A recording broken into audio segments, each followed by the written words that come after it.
questioning. I'll stand by my statement, Your Honor. All right. I just wanted to put it on the record. I don't want to argue about it. All right, the record's been made. I also put a little bit of additional information regarding Detective Coons' testimony into my minute entry yesterday that is probably posted or will be posted today to supplement the record. So I guess to the extent you're making some sort of, well, your objection's noted, I guess. Thank you. Jury right here. All right, let's bring in the jury. Oh, wait. Do you have whatever exhibit?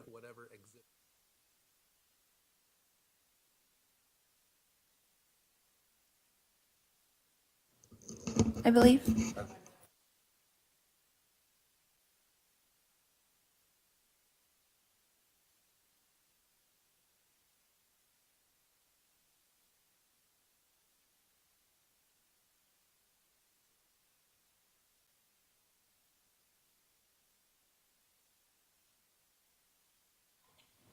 They're all in order.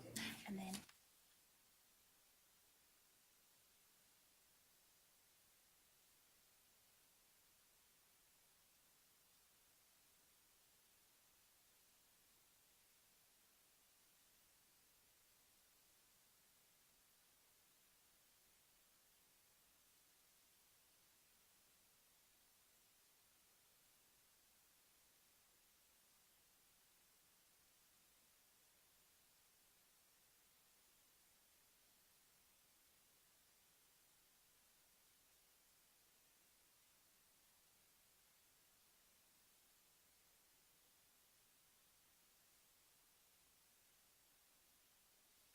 All right, let's bring the jury in.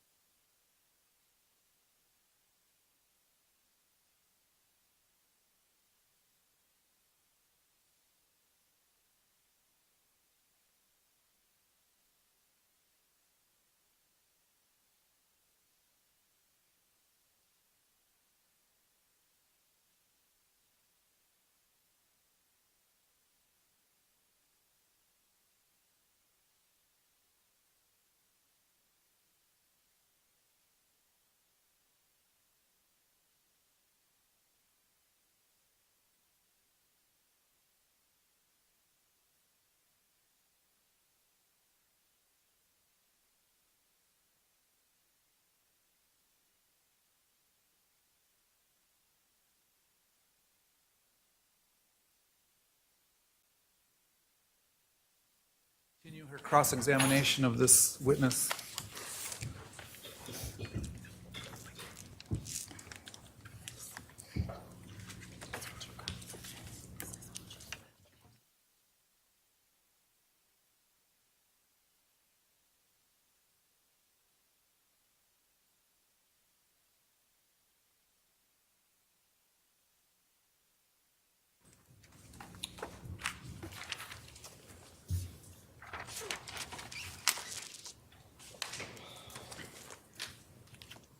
Detective Coons, I know we didn't really establish yesterday. I know that you're retired. Is that okay if I call you Detective Coons, or would you prefer something else? Detective is fine. Okay, thank you. Detective Coons, yesterday you testified that no stippling was found as a result of the shot on my husband's chest. Is that correct? To my knowledge, none was found. Okay. So would it surprise you if the medical examiner expressed in his defense interview that there was stippling found in that shot? Would it surprise me that he had found it? Not necessarily based on the information. Okay. Would it surprise you if the medical examiner expressed that the shooter would have had to be 2 to 4 feet away for that stippling to be present? And this is from your interview or from the report? From the interview. Okay. No, that actually would still be consistent with my observations at the scene. Okay, great. If someone very muscular like my husband were 2 to 4 feet away from you holding up a bat, would you consider that a threat? And I would object to speculation, relevance. Your Honor, I'm asking for his opinion as a professional and as a firearms expert. He's not, okay. That goes to the ultimate hold on. decision. The objection is sustained and it calls for a legal conclusion. It calls for a legal conclusion? Yes, move on. Were you present, Detective, when my husband was shot? No, ma'am. Is there a video recording of it? To my knowledge, no. So is your opinion then an educated guess about what really happened? It's based on known facts. Okay. Were you aware, Detective, that my husband and my brother were very good friends? No, ma'am, I didn't know the relationship. Did you know that they hung out and played golf together? Objection, relevance. Sustained. Your Honor, I'm going somewhere with this. Oh, I My guess, follow-up question will explain. I guess you can answer if you knew that they played golf. I did not know. In all of your investigation of my life, you never came across this information? Objection, relevance. Sustained. Are you familiar with my husband's wishes for his funeral? Objection, relevance. Sustained.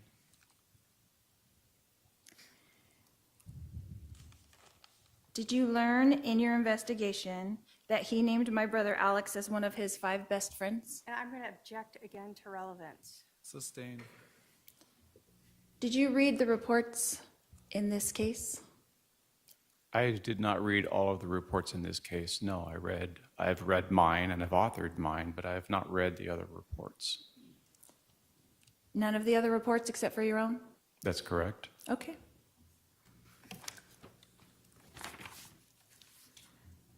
Detective, are you familiar with the follow-up report you wrote dated July 29th, 2019? You're going to have to be a little bit more specific.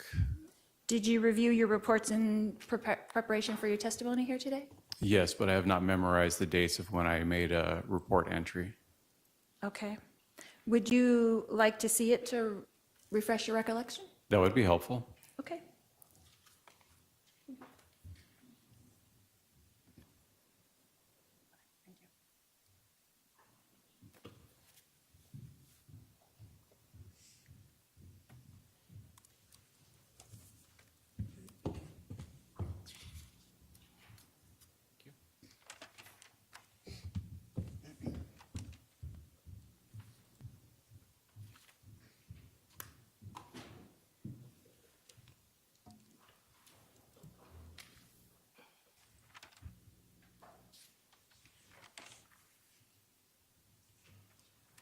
Okay.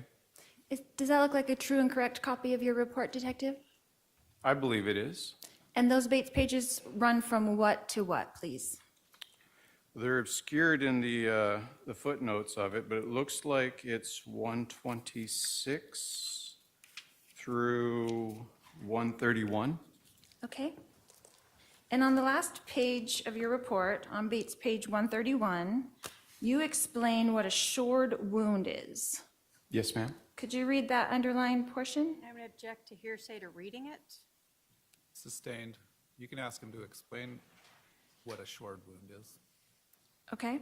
Can you explain to us what the shored wound is that you explained in your report? Yes, a shored wound would be a wound created as an exit wound where the projectile is exiting the body and the body is either up against a firm surface or firm material, like spandex type thing. That's how it's been explained to me. Okay. That's fair. You said held in place by tight clothing. Is that correct? Yes. Okay.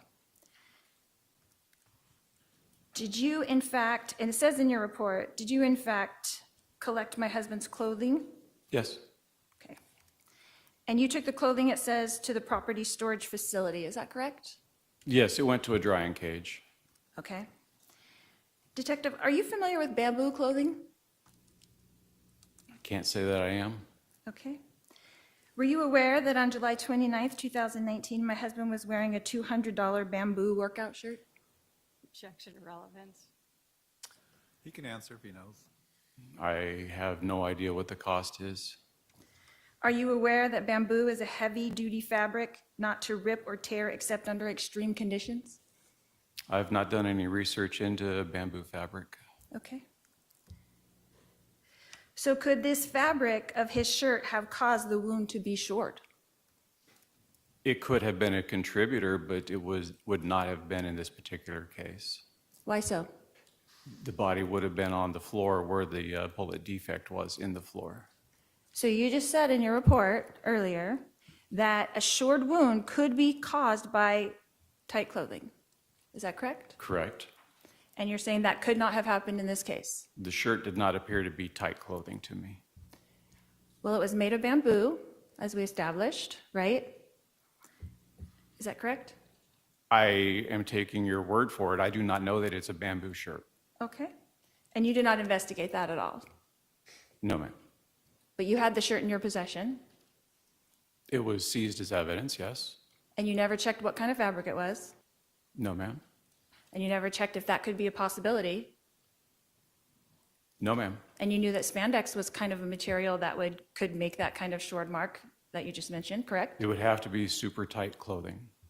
Super tight clothing. Yes. Or a fabric that's even stronger than the spandex that you mentioned. The strength of the fabric, I don't believe, has a huge play in it unless it is form-fitting and compressing the skin, much like a hard surface or firm surface would. Okay? But what you said in your report was that held in place by tight clothing could cause a short wound. As has been explained to me, yes. Okay. Detective, in your report, you mention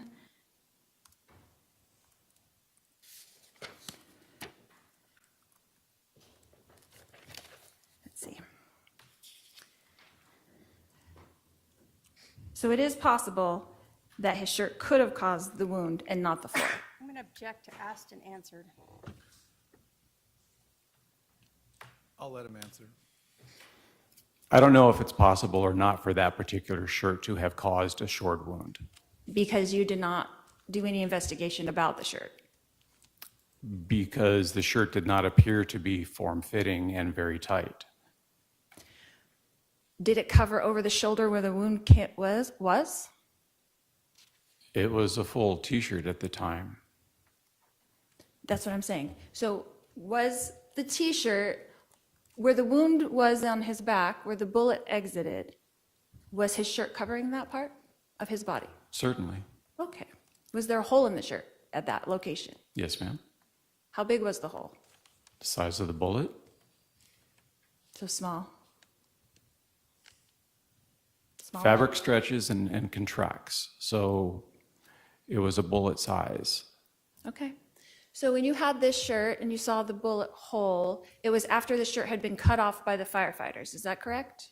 It hadn't been cut off, it had been cut down the middle, down the front, So just the front was cut, so the back was intact?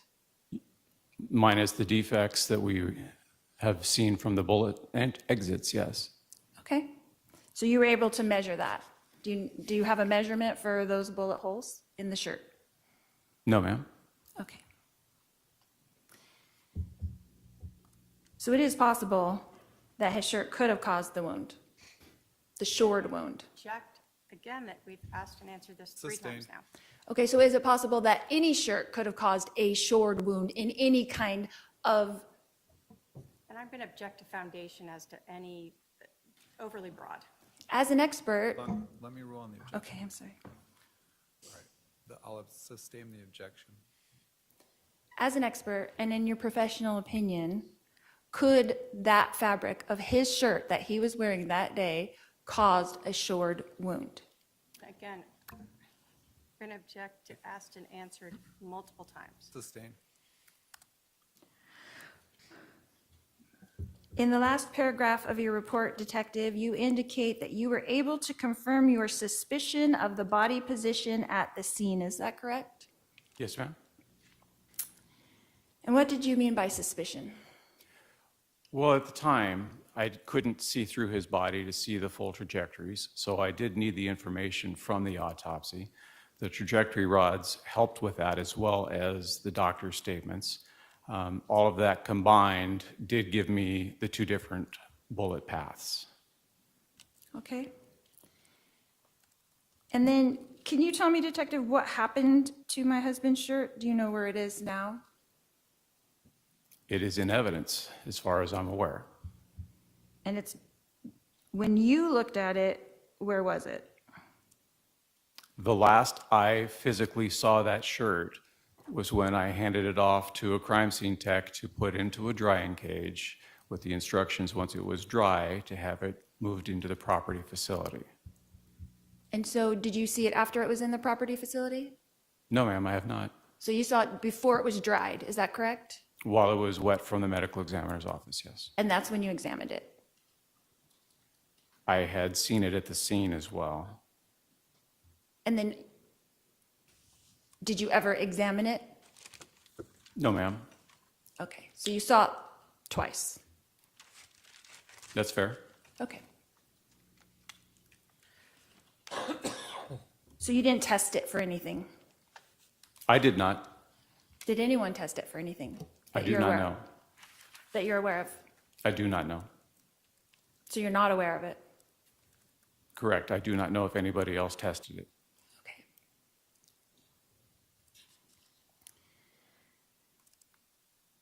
Was the wood floor tested for any fragments of the projectile? It was actually seized, so it was not tested. And what does seized mean? We cut it out of the floor and kept it. Right, and then was it tested after it was seized? No, ma'am. So the wood floor plank that was taken from my residence was never tested for any fragments of the projectile? The projectile was intact, minus a deformity to it. Okay. But there wasn't any reason, are you saying there was no reason to test it? There had been no implication or indication that there was a request for it to be tested. And you wouldn't do that to see if the projectile actually hit the floor? No, ma'am. All the other circumstances and information that led up to that decision to seize the floor, everything appeared that it was going to be related to the actual bullet that passed through your husband's body and struck the floor. Wouldn't testing the floor actually be the easiest way to be sure that the bullet hit the floor? Not necessarily would it leave anything behind. Like I said, the bullet was a full metal jacket. It was still intact. There had been a significant amount of blood that had pooled in it. I do not know if there would be residue left behind in it for testing. Fair. Okay. Was the projectile tested for any marks from the floor? No, ma'am. Were you aware that this was a rental house that we lived in? I believe I'd heard that. Okay. Were you aware that we had only lived there for about 3 weeks prior to this incident? I knew it was a short time period, but I did not know the actual duration. Did you know that? You know that by the time you wrote this report, right? I don't recall knowing the exact time frame that you had lived there. Okay. So the defect in the floor of the rental house that we lived in could have already been there before this incident. Is that correct? Not in my opinion, no. But it could have. An objection, Your Honor, asked and answered. Sustained. So of all the divots that we saw yesterday in the pictures on the floor, it could not have been there beforehand? And again, asked and answered. I'll let him answer. Go ahead. The divots I believe you're referring to were extremely smaller than the actual defect, which was still relatively fresh and not sealed like the other divots were. Okay, can we see?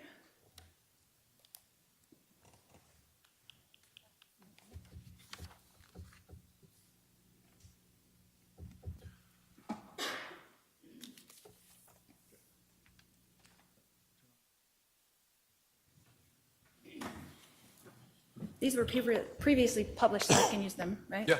Can we look at Just these? refer to the exhibit number, please. Okay. Just put it on.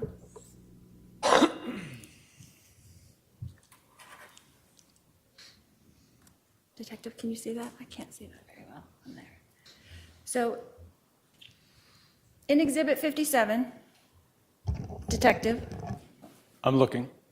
this, where my pin is pointing, Yes, ma'am? that's the defect that you're referring to where the bullet struck. Is that correct? Yes, ma'am? Okay. And these defects were already previously at the residence. Is that correct? Yes, ma'am? And do they look that much significantly different than that to you? Yes, they do. What do you think the measurement difference in that is, in your professional opinion? There is no scale in this photograph. It would be difficult for me to give you an estimate. So in your estimation, this defect is much larger than this defect. Is that correct? The second defect you're pointing to appears to be wood grain indentations. The other is an actual defect in the board. Okay. Thank you.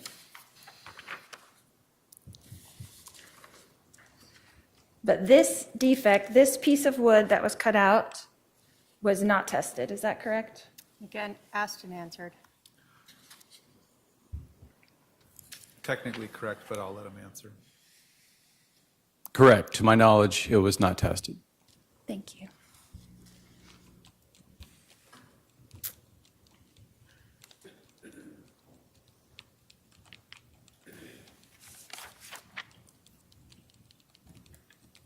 So do you know, Detective, for a fact, that the defect on my wood floor was caused by the second bullet?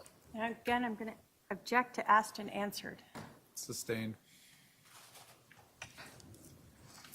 When we looked at the projectiles yesterday, the one from the baseboard clearly had white paint on it from the baseboard. Is that correct? Baseboard or the drywall, perhaps. Okay, but we all saw the white paint. Is that correct? There was a white marking on it. Was that tested for the white paint? No, ma'am. Why not? There was no decision made to have it tested. Because it was logical that it was in the baseboard where the baseboard was painted white, right? It was very clear that it had passed through your husband and lodged in the baseboard. And upon recovery, there was no deformation to it, indicating that it was a straight-on impact or relatively close so that it embedded itself into the baseboard. Correct.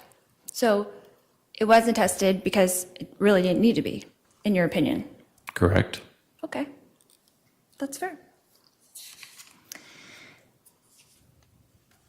Next, we looked at the projectile that, according to you, made the defect in my wood floor. Is that correct? I don't understand your question. Next, we look at it, but I don't see anything. Oh, we saw the projectile. Can I find out what exhibit that was?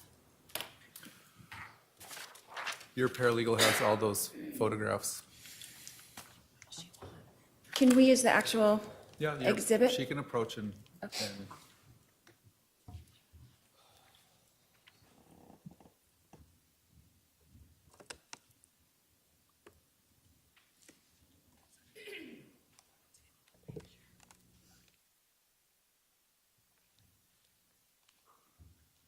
Are you looking for the actual projectile? Yes.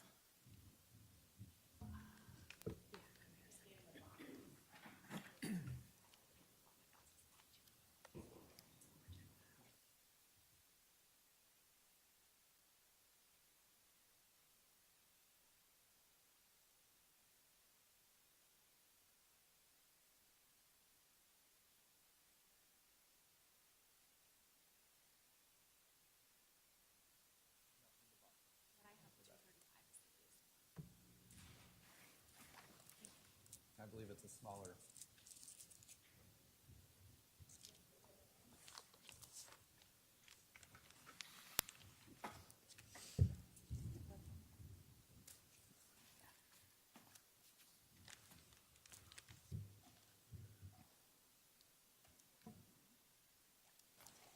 Do you want her to hand that to the witness?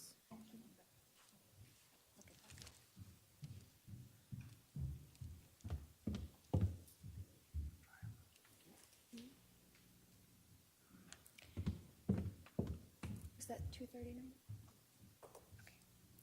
Detective, for the record, you're looking at Exhibit 239, is that correct? Yes, ma'am. And is that the projectile that we are talking about that you claimed made the divot in my wood floor? Yes, ma'am. Okay. So was that projectile was not tested, is that correct? Your Honor, Is that what you I'm said? going to object to asked and answered at least 3 times. Sustained. Does that projectile look pristine to you? No, ma'am. As I've previously testified, it is slightly deformed. What side is it deformed on? What part about it is deformed? The back end, the heel area is compressed a little bit so that it's now oval as opposed to circular. And that would indicate what? That would indicate that as the bullet struck something firm on its side, it compressed, and then it continued on moving. Okay. So that's what you mean by a shored wound. It hit up against something, is that correct? The terminology as it's been described to me is it's the skin is against a firm surface. So in this particular case, the floor would be the firm surface. So as it's entering or exiting your husband and starting to try to enter the floor is forcing the bullet to kind of ricochet, but the body's still keeping it in place. So it's now deforming a little bit, and it's still expending its energy to escape from underneath the body. Okay. And if my husband was in fact laying on the floor, how did it get out from under his body? Wouldn't it have gotten stuck under? That's my question. Just what? Could you explain that to me? I think I just did. So the bullet is a full metal jacket. It still has its energy. Until it starts striking things to cause resistance to it, to slow it down, it's going to expend its energy at a normal rate. I think I just lost the mic, I'm not sure. No, it's on. Okay. When it starts striking firm objects, then it'll start bleeding the energy away. And in this particular case, as it's exiting your husband's body, it's impacting bone, it's impacting the flesh that's compressed against the floor, and it's impacting the floor now. So there is going to be a lot of resistance against that. Now, where it exited, it's still not free to just fly like the one that went through his chest and out the back. It's still semi-trapped between your husband's body and the floor, so that's going to cause even more energy drain until it comes to rest. And how far away from my husband's shoulder was that bullet fragment found? The projectile, I guess. When it was found, I don't know the exact measurement away from it. I would say a foot or more, maybe. Okay, so that's what you're talking about the energy. It still had energy to keep moving. Is that Yes. correct? It had enough to escape from being under the body. Okay.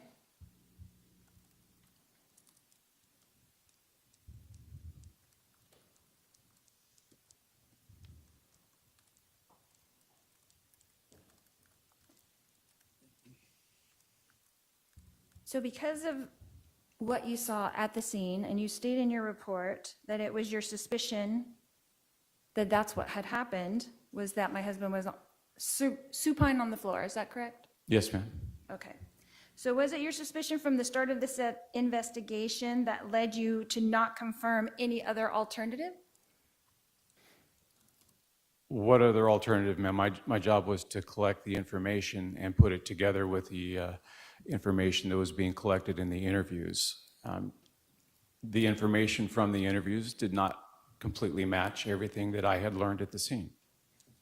Okay. Well, let's see. You did not test the wood floor, is that correct?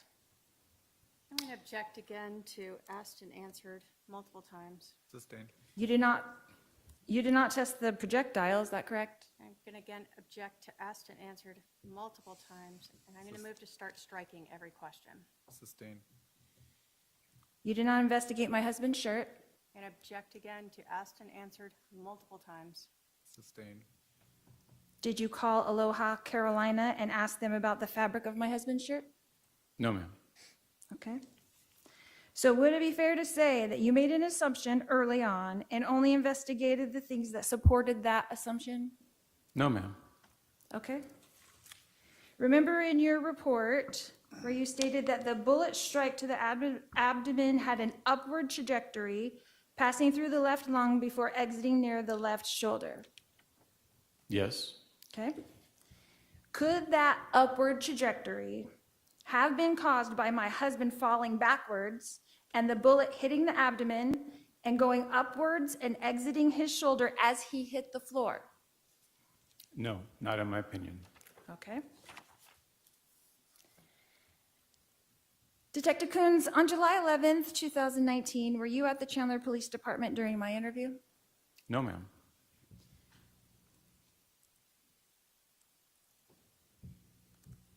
Were you there that morning when we were brought into the Chandler Police Department at all? No, ma'am. I was at the scene. Okay. I thought you didn't get to the scene until 11:45. No, that was when we actually obtained the search warrant. It was about a little after 11:45. I was Okay. already at the scene shortly after 9 o'clock. Okay. Did you see the injury on the back of Alex's head with your own eyes? I did not take a close look at it. I saw the paper towel that he was holding against his head. But you did not see the wound itself? No, Okay.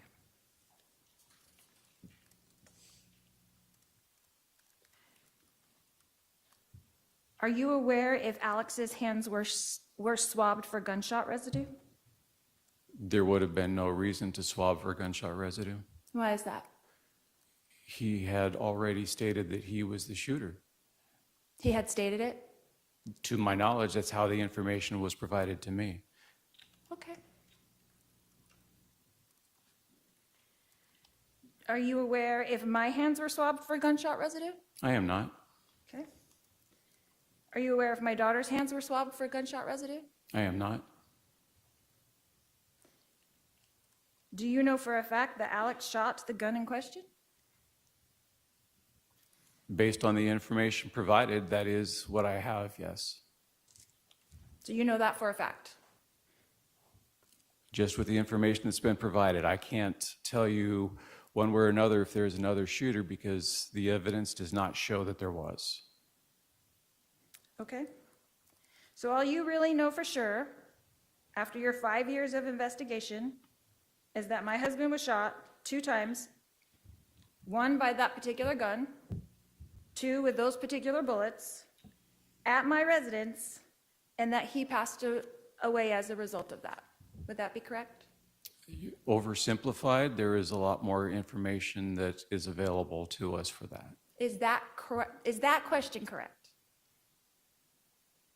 Those are some known facts, yes, but that is not all we know.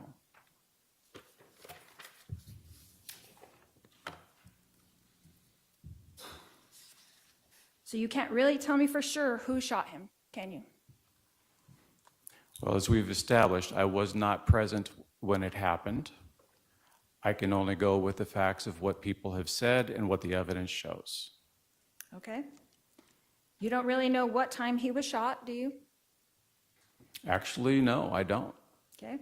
You don't really know if he was falling back or lying supine on the floor, do you? Yes, I do. You don't really know what time my husband actually passed away, do you? No, ma'am, I don't. Thank you. No more questions. All right, redirect. Your Honor, I still have stuff that she You gave. can pass those to, let's have your paralegal get the report that you gave him, but I'll take Exhibit 239, is it?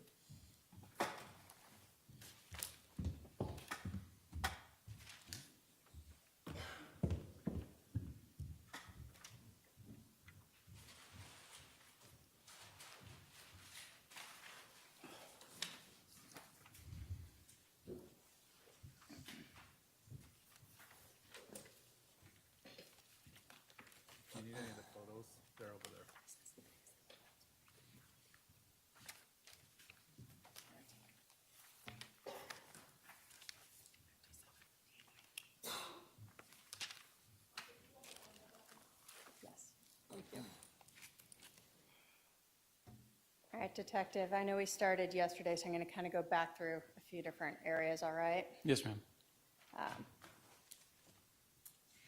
In terms of just understanding your role working with crime scene techs, you had testified yesterday that they are often the ones who actually pick up the item of evidence and put it in a bag, correct? Frequently, yes. Are you there observing them as they do that? Yes. You're not just wandering around outside drinking a coffee while they're processing the house? No, ma'am. So every item that we've brought in is something that you observed, you were there as they were documented and collected? Correct. And some of them, like the gun, you actually had to make safe before it could be collected. Actually, Detective Duncan is the one that made it safe, but I was present for those things. Okay. You were asked about the backyard being searched. When you have other people searching the house, and I think you'd said it was a collaborative event, if someone observes something, do they bring it to your attention as the scene agent? Yes, if I'm asking somebody to do a search for me to help out with a larger area, it is their responsibility to bring it forward to me if they discover something that they think is important. And if they see something, you would then go out and observe it yourself? Yes. We had talked about the gun yesterday and the ejection port.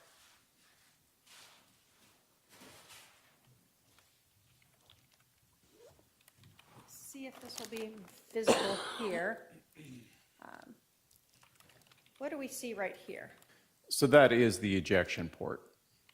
So when we're talking about how this, how a semi-automatic gun works, and you were talking about the ejection to the right, is that in this gun indicated by the opening where that ejection port is, the side that it's on of the gun? The opening is part of how it'll indicate where it ejects. Also, the extractor, which is a small lever behind the ejection port, is what grabs the casing to pull it out.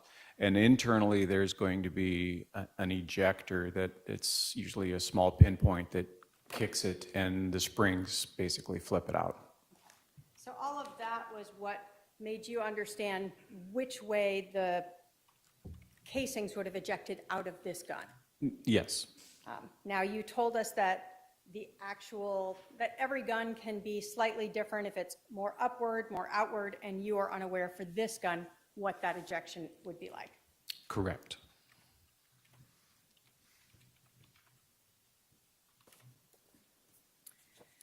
I'm going to go back to your diagram. This is Exhibit 5.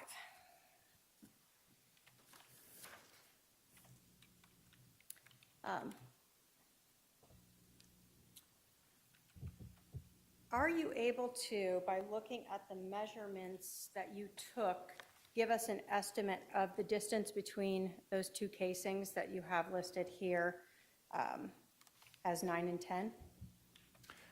My estimation would be a couple feet. And I guess, would your measurements, did you take measurements of where those were?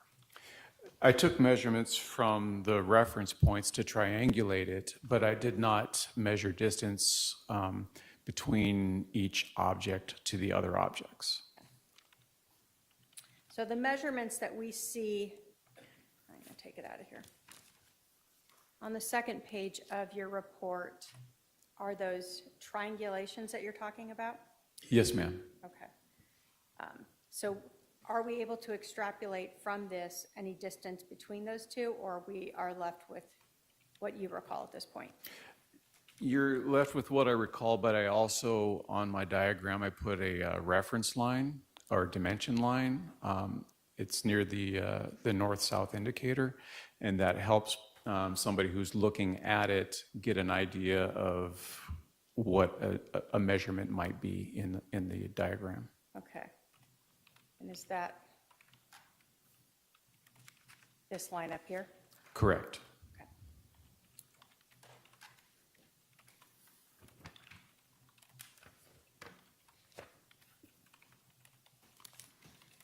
There was a lot of questions about where the shooter might have been at the time when this shooting occurred.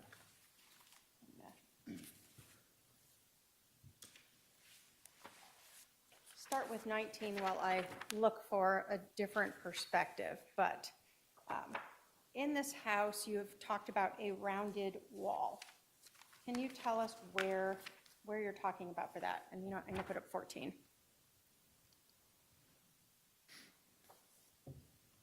So on 14, what is this rounded wall that you're talking about when you're referring to the location or potential location, let me say the general location of the shooter? So the rounded wall is at the south end of the main room that we're in, where the body's at. And it's also directly across from the hallway that runs to the 3 bedrooms and the hall bathroom. So is that this wall that we see in Exhibit 14 right here? That's correct. Okay. Now,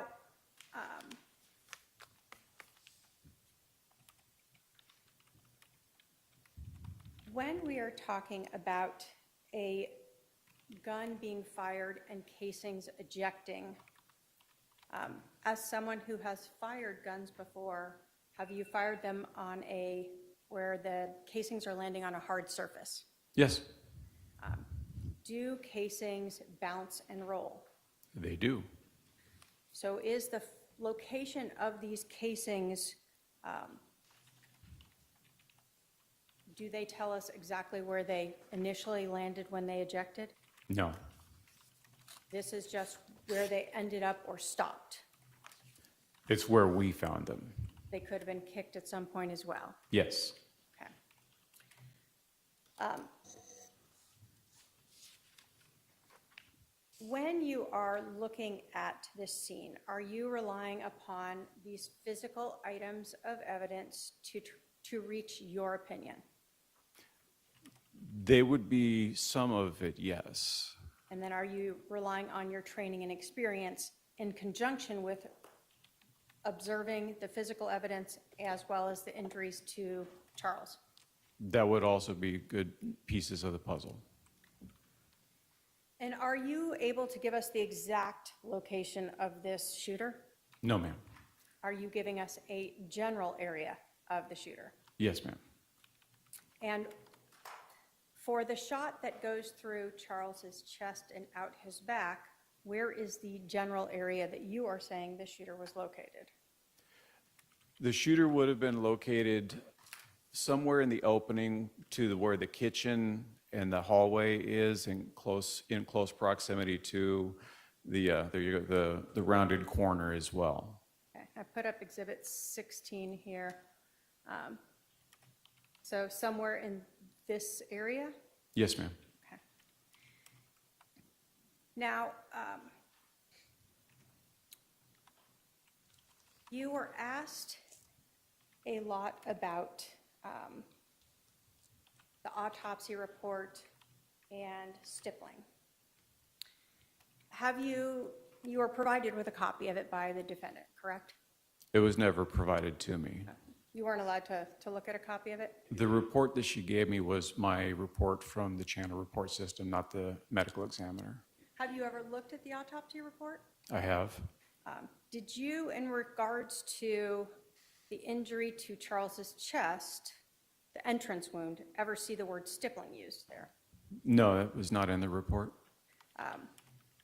When you were reading that, did you interpret the way that Dr. Baumgardner wrote that to mean abrasions related to the actual entrance wound of the gunshot? That's how I interpreted it. Does that mean that Dr. Baumgardner didn't mean stippling? I don't know medical jargon so well, so he could have very well meant it with how he wrote it, but to me it did not come across that way. Okay. And when you were at the autopsy, you don't recall him ever telling you about the stippling? Not in that word, no. But you were there at the autopsy, correct? Yes, I was. Are you in the room with him, like right there next to him? No, we are actually mandated to stay in the, I guess it's the viewing area of that particular location. There's a window between you and he's in a different room? Yes.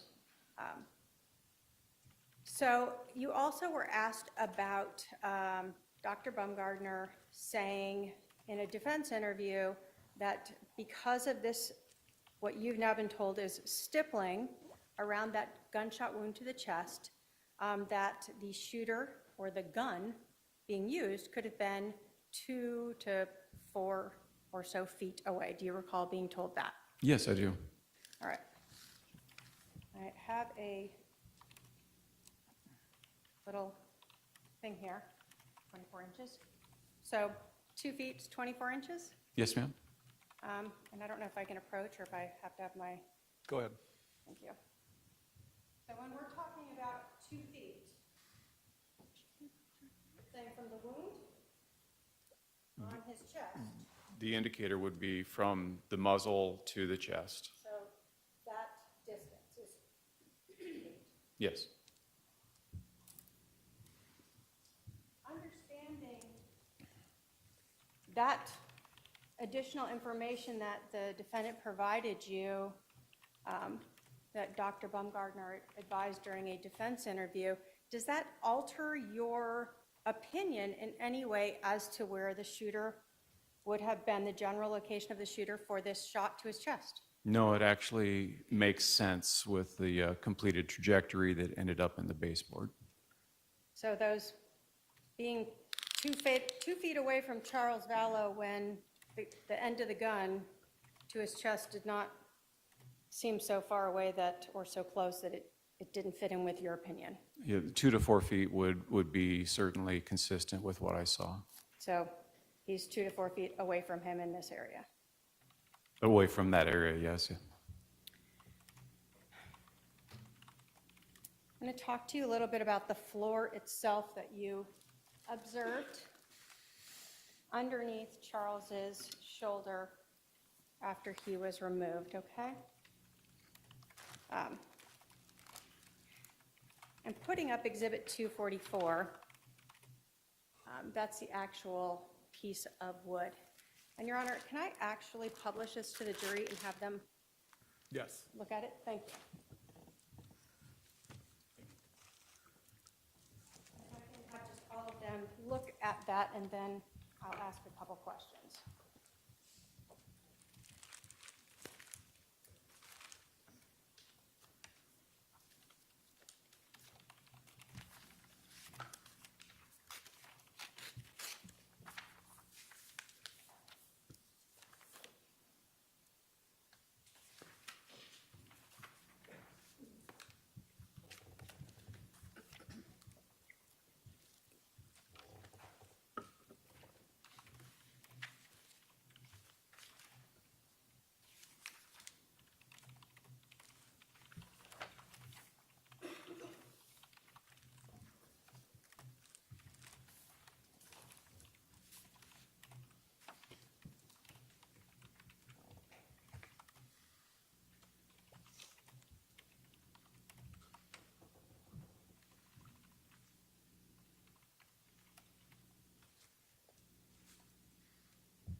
detective, in looking at the floor itself, you told us that you looked through the whole floor in that room to see if you found any similar types of defects, correct? Correct.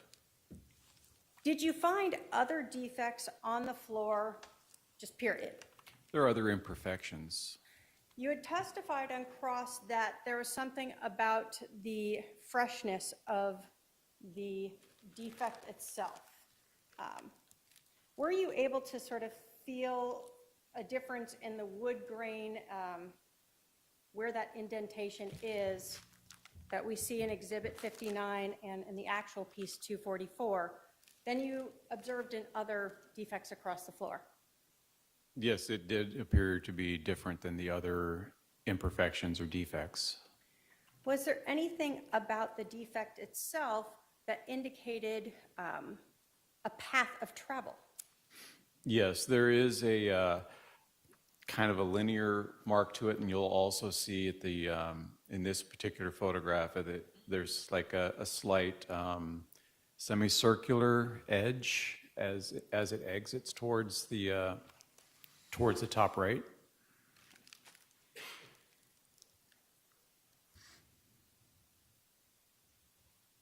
And was there anything about that pattern itself, both the depth, the freshness, the location of it, that made you feel it was consistent with a bullet strike? All of those factors help make it consistent with it, not to mention the location of the projectile that was in close proximity to this defect. So let's talk a little bit about those projectiles. I'm putting Exhibit 40 up here.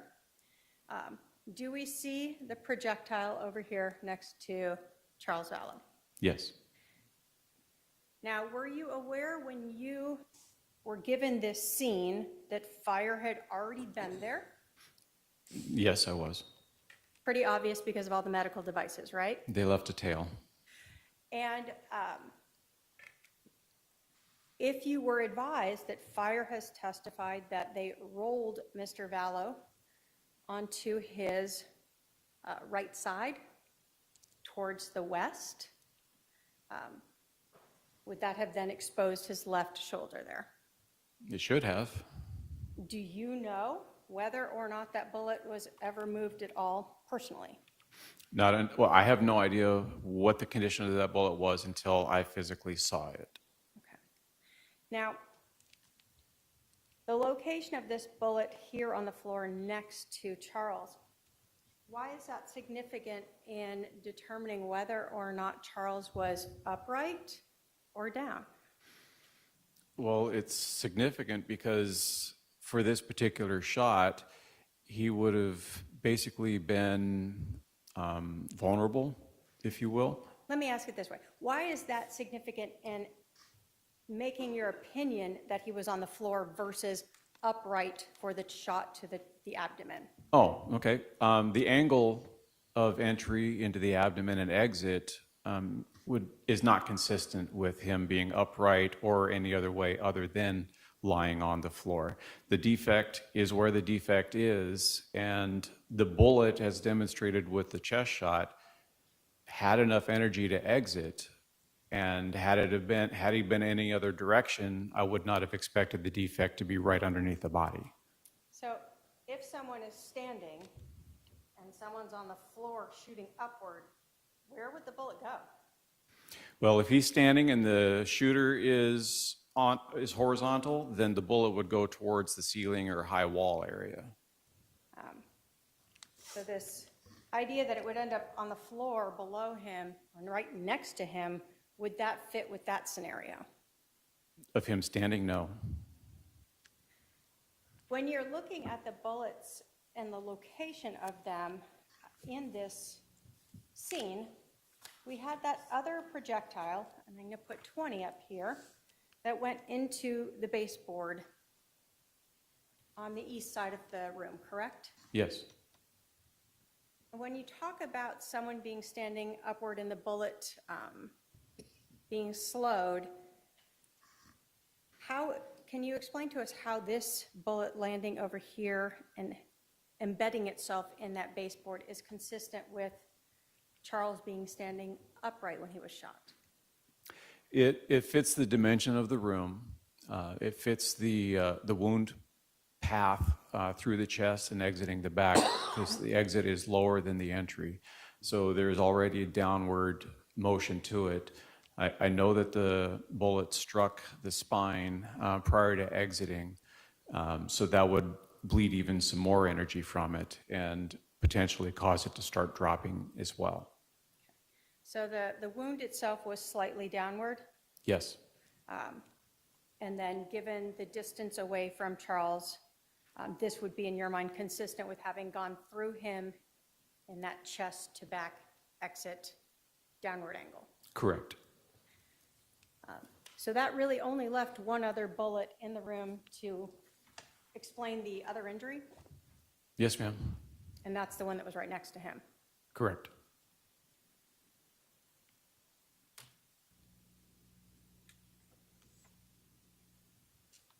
You were asked whether or not you made assumptions about the shooting, how it occurred. When you got to the scene, you were given a basic briefing, right? Yes. How do you start looking at a scene when you're observing the evidence there? I do an overall assessment of the scene. I apply the initial information that's given to me, and I progress from there. Are you, if the physical evidence is what it is, are you trying to find a new way to make that work? No, I let the evidence speak for itself. So here, the physical evidence is one bullet is in the baseboard, right? Yes, ma'am. And so that had to come from somewhere that makes sense for that trajectory, right? Yes. And then the other bullet is right next to Charles. Correct. And so, again, you're looking at all the physical evidence and how that fits together. Yes. And in this case, in your opinion, the shot through Charles's chest that exited his back, did the evidence support to you that he was standing up for this shot? Yes. And in your opinion, looking at all the physical evidence from the casings, the projectile, the injuries to Charles, was that consistent with the shooter? And now that you know the stippling, with the shooter being still in that sort of kitchen hallway-ish area when he fired that shot at Charles? Yes. And in your opinion, again, looking at the casings, the injuries to Charles, the location of the projectile, as well as the shored wound, and the lack of stippling, does that support your opinion that Charles was on the ground when he was shot in the abdomen? Yes, it does. I have no other questions, Your Honor. Are there any questions for this witness from the jury? I'm not seeing any. You can step down. They can call its next witness.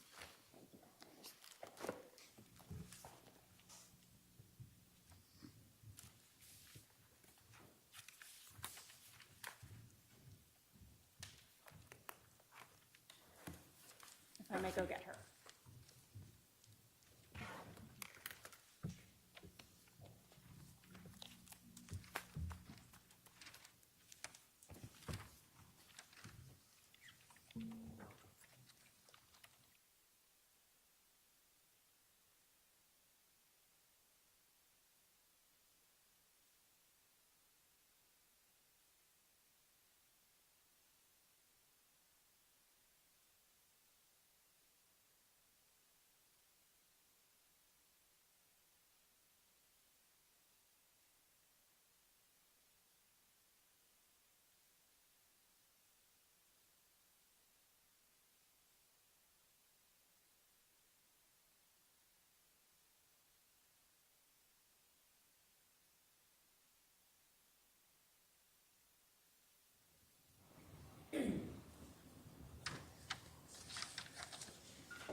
Joe Hancock.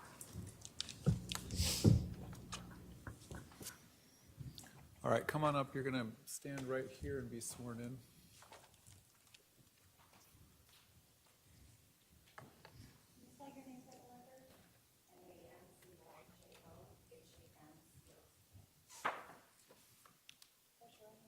You do solemnly swear that testimony you're about to give will be the truth, the whole truth, and nothing but the truth, so help you God.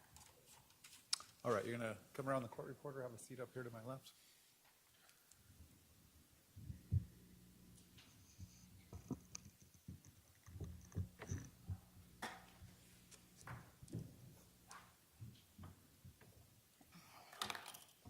Can you please introduce yourself to the jury?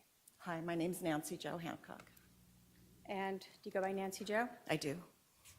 How old are you? 61. And do you currently work? I'm self-employed. Do you live here in Arizona? In Mesa, yes. Were you born and raised here? Born and raised here. Do you have your own children? 5.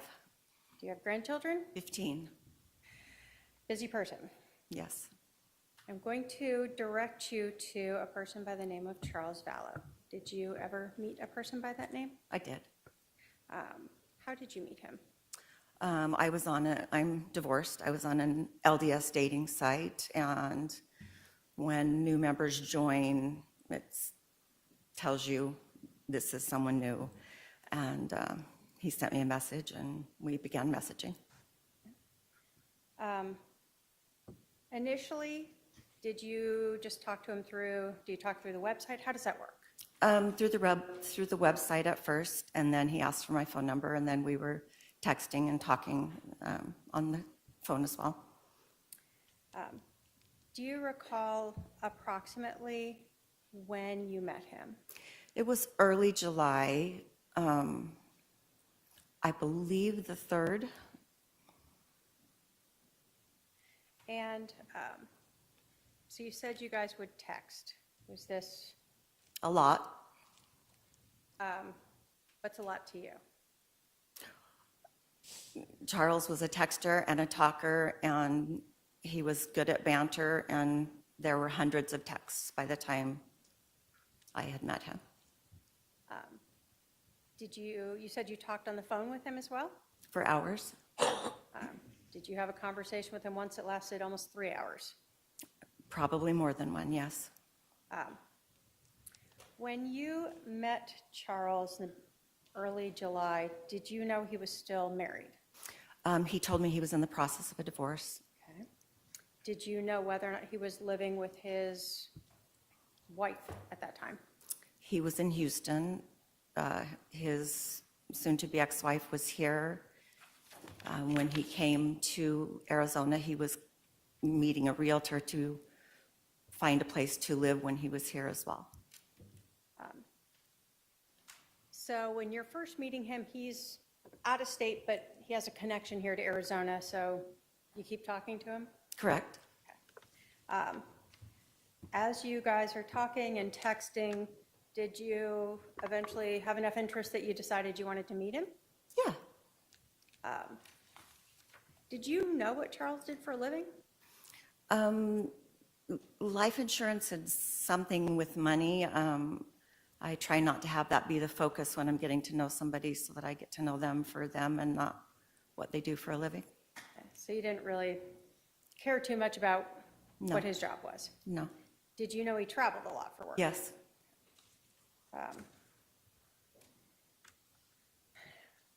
As you and Charles are talking and texting, just sort of yes or no, can you tell us, did he get very detailed about his life with you? Yes. Did you know if Charles had children? Yes. Just yes or no again, did you talk to him about his wife specifically? A lot. Did he mention his wife by name? Yes. What did you believe his wife's name was? Lori Vallow? Have you ever met Lori Vallow? No.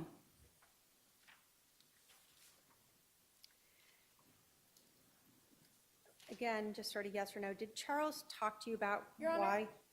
Objection. Leading? Objection. I haven't heard the question yet. Go ahead. So just yes or no, did Charles talk to you about why he was? Leading is yes or no. No, leading is a question that suggests the answer, so she can answer yes or no. So again, just yes or no, did Charles talk to you about why he was separated from his wife? Yes.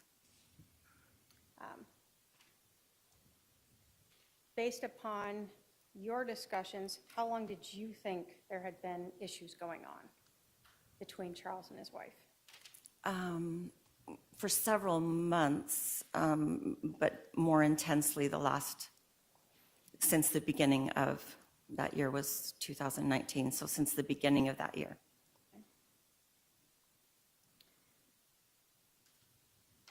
You told us that Charles talked to you let me ask you, yes or no, did he talk to you in great detail about his relationship with Lori Vallow? Yes, You told us you met on an LDS dating site, right? correct. So are you a member of the Church of Jesus Christ of Latter-day Saints? I am. Was there anything that you were hearing that you thought were outside of your beliefs? A lot of things. As Charles was telling you these things about his wife, can you tell us his demeanor? What his voice was like, what his attitude was like as he's talking about that? I just remember thinking that he was strangely calm and still kind towards Lori, even through what they were going through.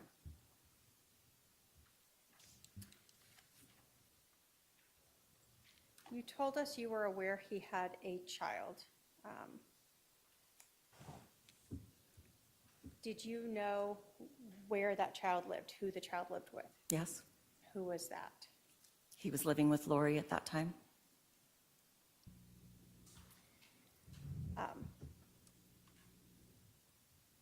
You have. He had this- older children as well, but the young one was living with Lori.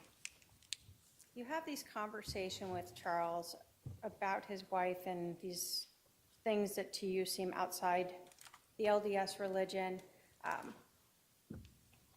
Why do you keep talking to him? Well, he was very charming and kind and funny and very clever, really good banter. A lot of craziness going on around him, but he seemed pretty awesome. Now, you guys had just known each other for a few days. Did you think you and Charles were exclusive? Heavens, no. So would you be surprised to learn that he was talking to other people on other websites? Not at all. Did he in fact share some of that with you? He did. He shared some pictures of some women that had sent him that were quite scanty, and then proceeded to ask him for money, and thought how funny that was, that that's what people were doing online. Did you eventually meet Charles in person? I did, And how many times did you get to meet him in person? just once. What day was that?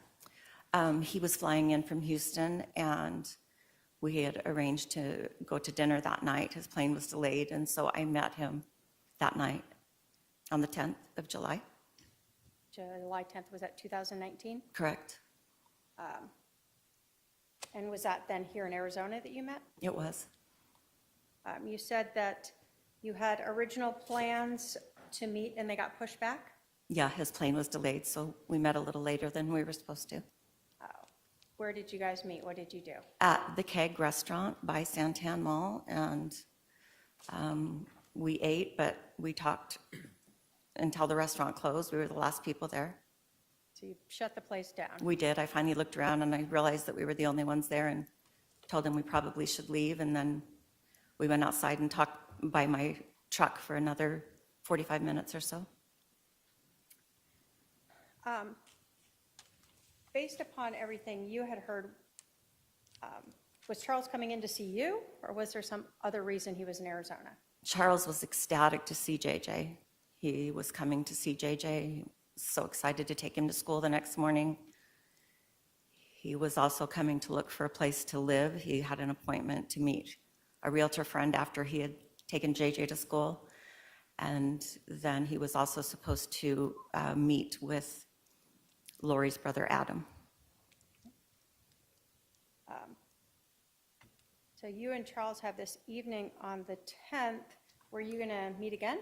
Yeah, we were supposed to meet up in the late afternoon after he got through with the things that I just said. So did you have a set time for the next No. day? Can you describe Charles? Was he a fit man? What was his size? Very fit and into physical fitness. And while we were talking, I know that he was swimming. I got to go to the gym, and yeah, very, very fit, strong. When you were talking with Charles on July 10th, that evening, let me ask first, do you recall about what time you ended up meeting him? It was around 7. I got there first, and but it was right around 7, between 7 and 7:15, I'd say. And do you recall about how long you guys were together until you finally Well, the left? restaurant closed at 10, and they were closed and no one else was there, so it was after that we left. And then, like I said, we stood by my truck and talked for another half hour, 45 minutes after that. So a later evening. Yes. Can you tell us, you said that you understood he was going to go see his son. What was his demeanor about with regards to JJ and seeing his son? Like a kid on Christmas morning, he was very excited to see JJ. You had talked about his demeanor when he would talk about his wife. On that evening or ever, did you ever hear him swear or use derogatory names or anything like that towards Lori Vallow? I was surprised with the details that he was describing to me, how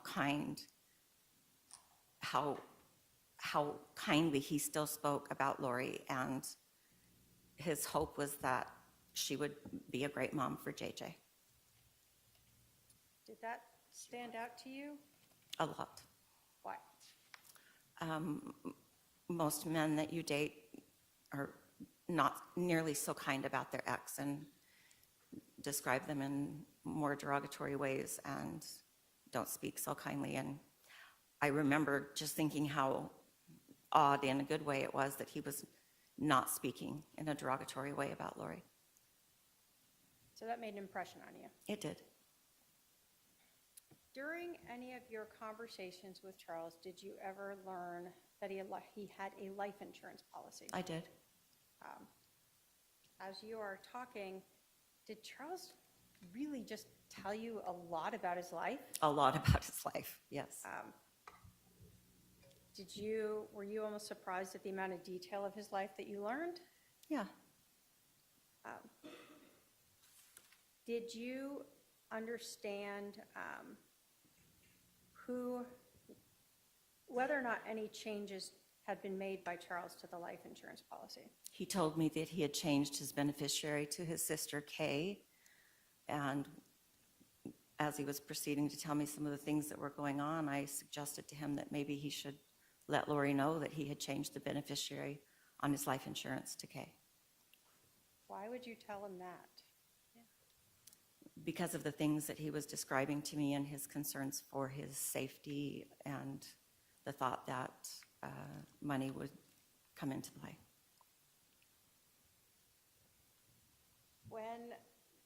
Do you recall where you were when you made that suggestion to Charles? We were sitting at dinner at the Keg. So this is on July 10th. Correct.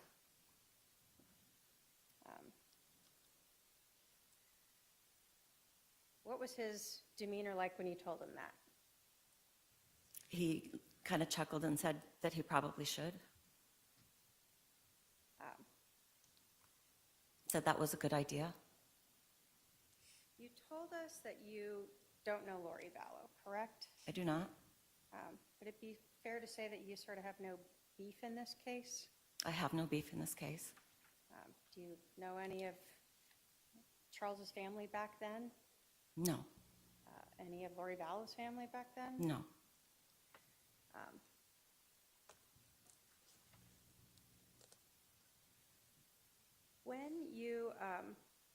I guess, left Charles after talking in the parking lot that evening,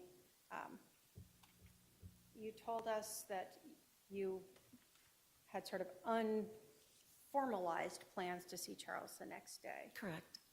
Was there like someone would call someone, or how was that supposed to go? He just said that he needed to do the things that I said, have a morning with JJ, find a place to live, meet up with Lori's brother Adam, and, then we would meet up somewhere for a late lunch or something. Did you ever try to reach him on July 11th of 2019? I did. Did you try texting him ever? Around 11-ish in the morning, I texted him and asked how his morning with JJ had been. Did you get a response back? I did not. Did you try calling him? A couple hours later, I called once, yes. Did you get a call back? I did not. What were you thinking when you didn't hear from Charles after you spent this night? I was puzzled how I had misread what I had thought been a good date so wrong that he would not even take the courtesy to reply. Wondered why, but just figured that was what his decision was. So on July 11th, when you're not hearing back from Charles, did you know that he had been shot and killed? No.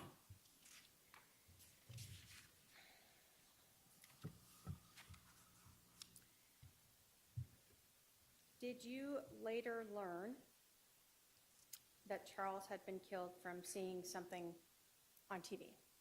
I was watching TV in December, I believe, and his picture came on the screen, and it said that he was dead. When you learned that in December, that he had been killed, did you learn when that had happened? Did you try to investigate? I did.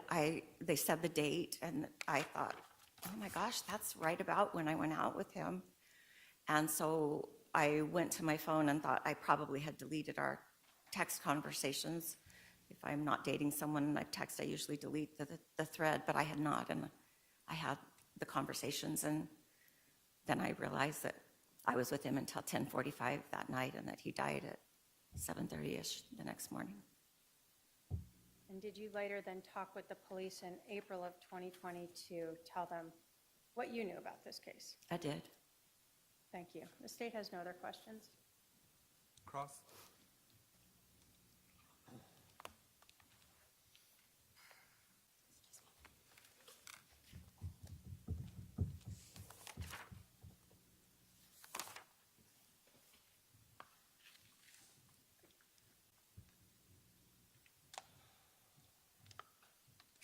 Nancy Jo, right?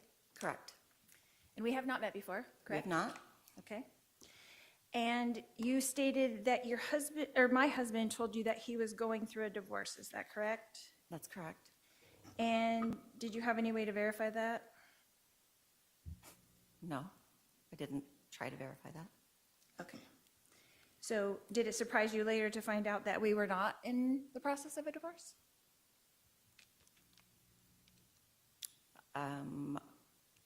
Charles was in the process of a divorce. He was not in the process of a divorce. Did it surprise you to find that out? You've seen it all on TV where we're not getting divorced. Okay. So on the website that you met him, did he say he was divorced? I'm not certain. Would you have gone on a date with him if he would have said he was married? If I would have realized how married he still was, maybe not. But I just met for dinner. I wasn't sleeping with him or anything. Do you go on dates with married men? I'm going to Not object naturally? argumentative. I'm going to also object under 611 for harassment. All right. I'll sustain the objection. Your Honor, do I not have a right to cross-examine this witness for what she has already testified to? You can cross-examine her about what she's testified to. So you did go on a date with a married man, I went on a date with Charles. but you did not know he was married. I knew his divorce was not final. His divorce was not started. Okay. Okay. So in your text messages, you asked Charles if he was a good kisser. Is that correct? Maybe, sure. Did he answer that text message? I'm gonna sure, object to I'm sure he did. relevance. Again, 611 harassment. I'll sustain the objection for relevance and hearsay.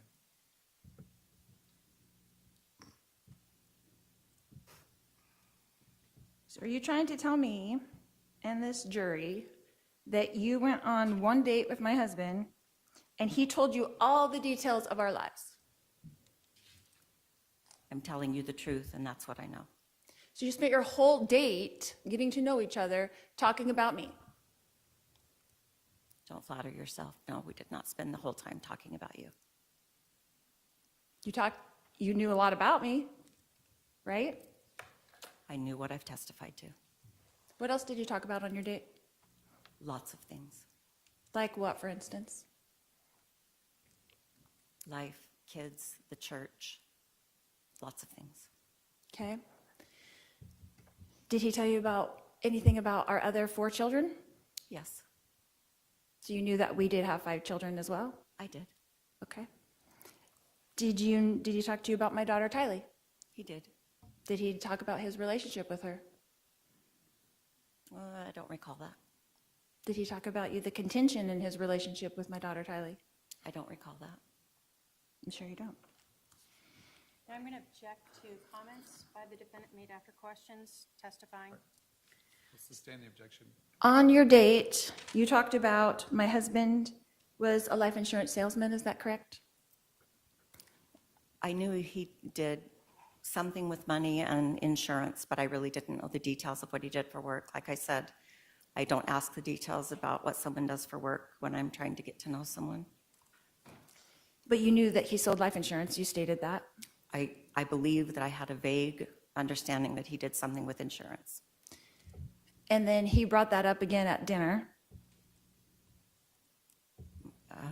No, we didn't talk about his work at dinner. I thought you said you did talk about, correct me if I'm wrong, you said you did talk about that he changed the life insurance policy at dinner. Well, you were asking me if we talked about that he sold insurance, which that didn't happen. But yes, he did tell me that he changed the beneficiary of his life insurance policy at dinner. Did he tell you how much his life insurance policy was for? Yes, he did. What did he say? $1 million. Did he tell you how much my life insurance policy was for? I do not recall. You don't recall? We didn't talk about you very much in that vein. When did you talk to him about me very much then? If it wasn't at dinner, was it in your text messages? We were talking about what he was going through in the process of separating from you, not about what your life insurance policy was worth. And we talked about you on the phone, and when I say you, meaning what he was doing as he was going through this separation. So let me understand. You were dating some different men on this website, right? From the websites. Sure. Would you say it was common for men to be talking so much about their supposed ex-wives during their conversations with a potential, It's actually very common, really? really. Interesting. And again, Your Honor, I'm All right. going to object to the defendant making comments after her questions. and I'm move to sorry, Your strike. Honor, I won't do that again. All right, please stop. I'll now. just ask the questions. Thank you.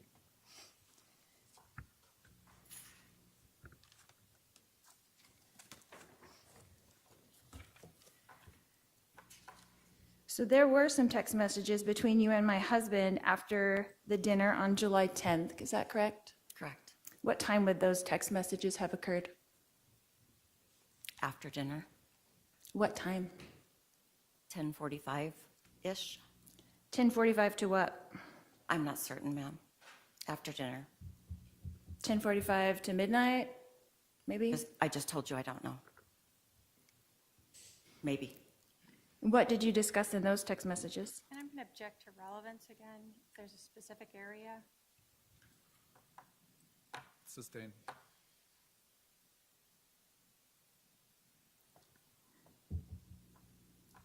You testified a minute ago that Charles told you a lot of things about his wife. You didn't say ex-wife, but you said wife. Is that correct? Okay, sure. What were a lot of things? The things that I've testified to. Can you be more specific? Am I allowed to do a narrative then? Let's go on sidebar.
This witness shouldn't take too much longer. I'll have the jury wait for a few minutes. We'll see if we can finish this witness as we go into the lunch hour.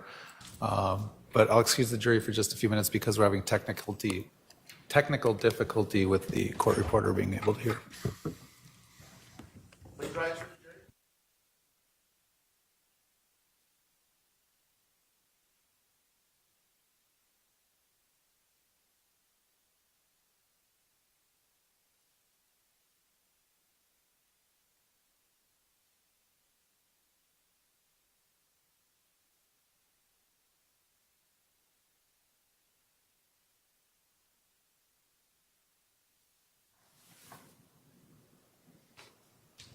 All right, please be seated. The jury is no longer present. The last question the defendant asked of the witness was along the lines of, what things did you discuss about me, meaning the defendant? Is that correct? That's what I Yes. recall, Your Honor. Are you sure you wanted to answer that question? Because you're opening up a really big door. If you want her to answer the question, I'll have her answer the question. How am I supposed to know what a lot of things are?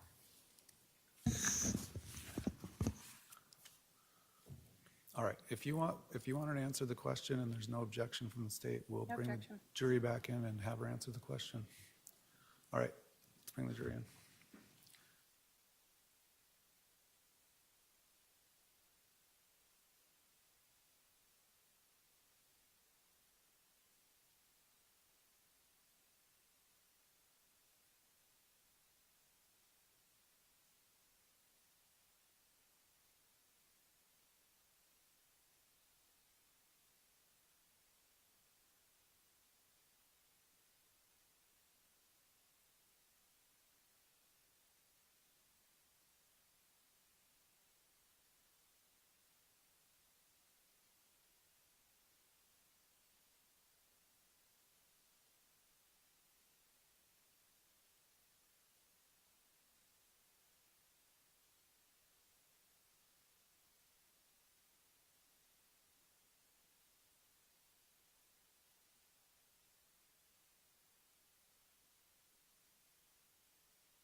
All right, we're on the record, State of Arizona versus Daybell, CR 2021-001704. The prosecuting attorney's present, the defendant's present. We'll continue with the cross. Was there something before we bring the jury in?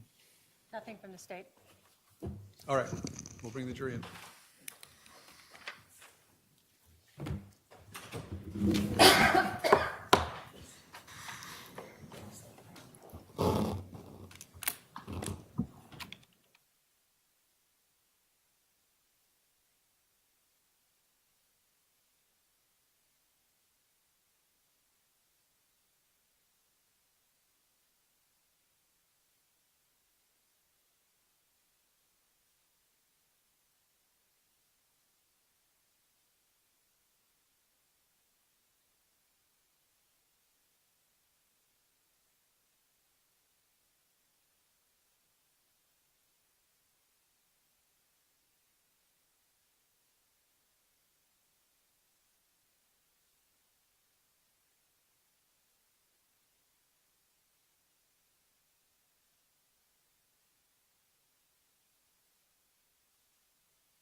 Ms. Hancock, you said that you had seen on TV that my husband had passed away. Is that correct?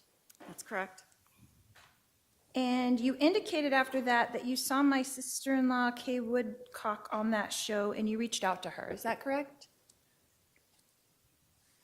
I didn't indicate that, but that is correct. I reached out to Kay after I saw that Charles had died. Okay. And did you do that through Facebook or I did. social media? Okay. How many times between that first contact and now have you and Kay Woodcock communicated? I've spoken to her just once. I've texted her here and there regarding, I've texted her here and there about other things.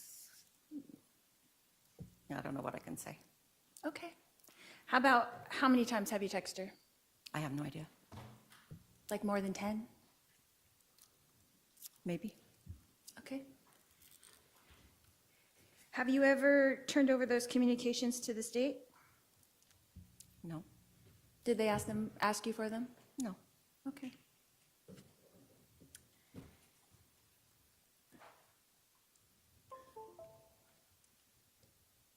Did you ever turn over the text conversations you had with my husband to the state? I was never asked, but I understand that they retrieved them via having them through Charles' phone. Okay. I would have had I been asked. Okay. Did you turn over any other communications that you had with anyone else regarding this case to the state? I don't believe I've had any other regarding this case to turn over to anybody, so no. Okay. How many times have you spoken to this prosecutor? To Ms. Kay, Yes, to Miss Kay. I met with her once in person and one other phone call, and then just text messages about the logistics of being here today. Okay. How many text messages would you say? I have no idea. More than 10? I know court was running behind, so she had to text me to come at a different time. Probably counting yesterday and today to redo the time, more than 10, yes. Prior than that, probably no. Okay. Did you have a meeting with her to prepare for this testimony? I met with her once, How long was that meeting? an hour, maybe an hour and a half. Okay. Was anyone else there? No,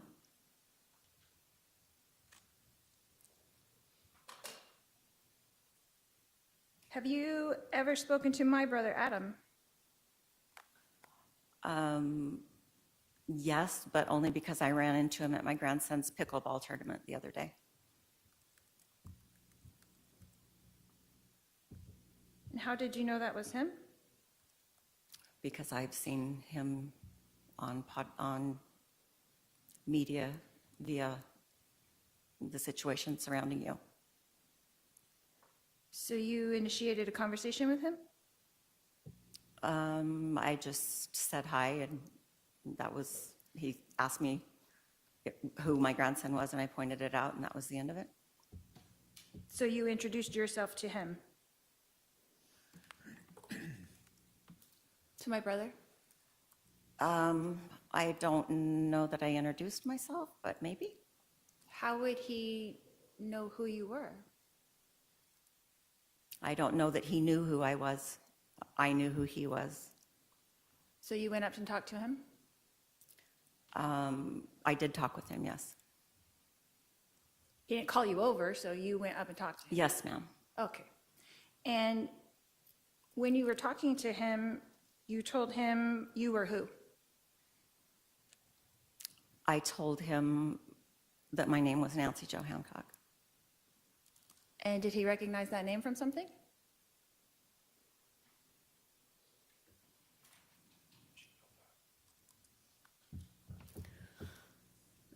Can I go back and change how I met your brother? I forgot this until right now. So on a dating app, your brother's picture came up on my dating app.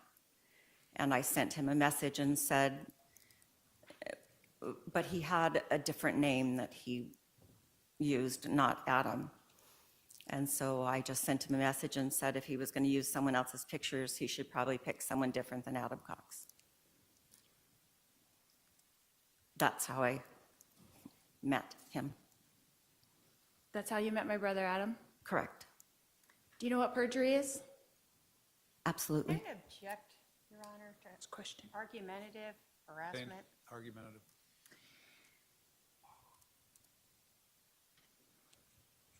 How long was this conversation that you had with my brother at the pickleball tournament? A couple of minutes, maybe less.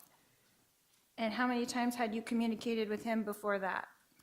Only that message on that dating app besides that. One message, one time? I don't remember. I think he messaged me back and it didn't continue. So just the one day then?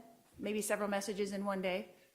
I might have sent him one other message, but it was just one interaction and there was nothing further. And you did not schedule a date with him? I did not. Okay. Have you ever spoken to Brandon Boudreau?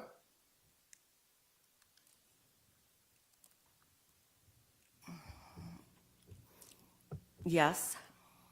Okay, when? He attends the same church that my daughter does, and he happened to be at their house briefly, and I didn't really speak to him. I just knew that that's who he was And how did you know who he was? because my daughter told me. And who did she say he was Brandon Boudreau. in relation to me? She knows the story, and I know the story, so she just had to tell me that his name was Brandon Boudreau. That he was married to my niece? Is that the information that you had? I know that he was married to your niece, yes. Okay. Just the association is all I was asking.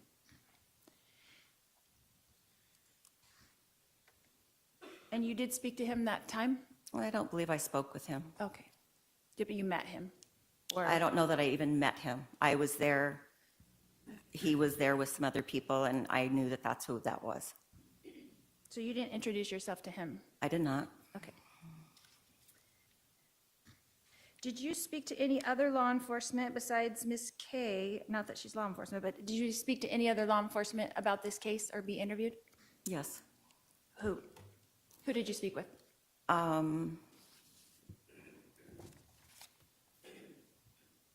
Detective Moffett is who interviewed me.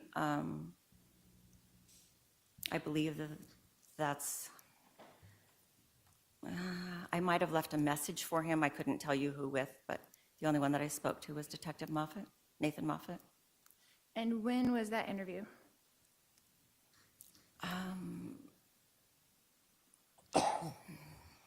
In 2020, I believe in April. A long time ago. Okay. How long was that interview about?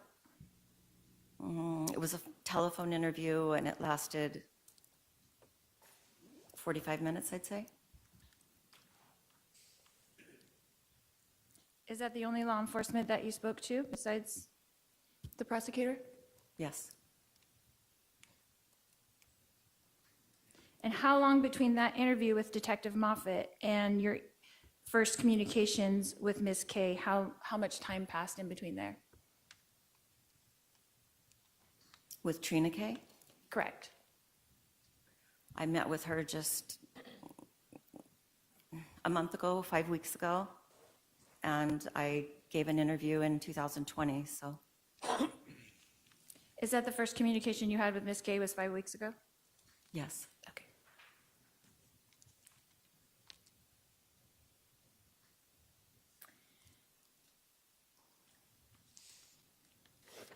Ms. Hancock, were you aware at the time of your date that I did not know that my husband was on dating websites and dating women? Objection, speculation. Sustained. Were you informed by him that I knew of the situation of us being separated? He was under the impression you were having an affair, so him moving on was a natural effect from that. He told you that? Yes, he did. Okay.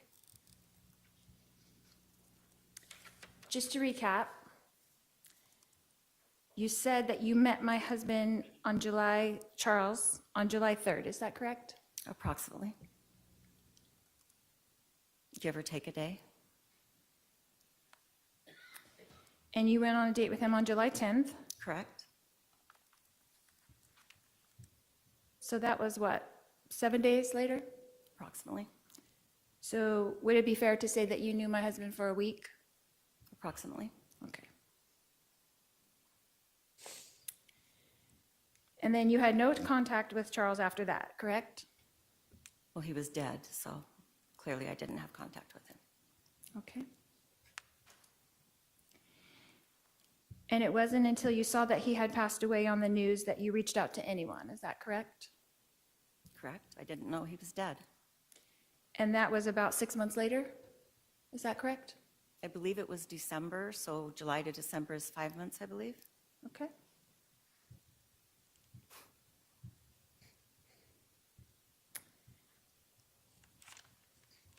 And then you found Charles' sister, Kay Woodcock, my sister-in-law, yes? Objection, asked and answered. I'm just going over the timeline, Your Honor. I'll allow it, go ahead. So when is the then you're referring to? So at the 5 months later that you said in December, after that is when you contacted Kay Woodcock? To express my condolences for her brother passing away and wanted to let her know that I had had dinner with him that last night and how much he loved JJ and how excited he was to see him the next morning. And just Thank you, that's enough.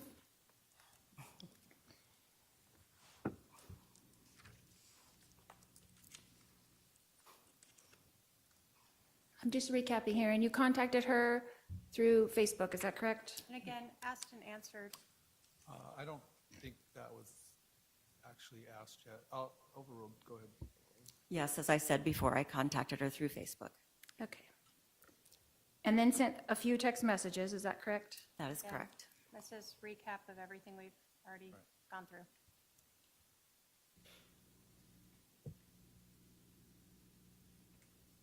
And then you said you met with police on April 22nd, 2020, is that correct? I didn't say April 22nd. I said I believed it was sometime in April. Okay, And I didn't meet with them. It was a telephone interview. okay.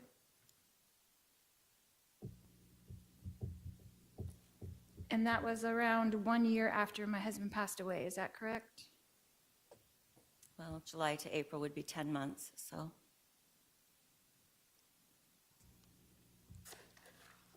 No more questions, Your Honor. All right, redirect. Thank you.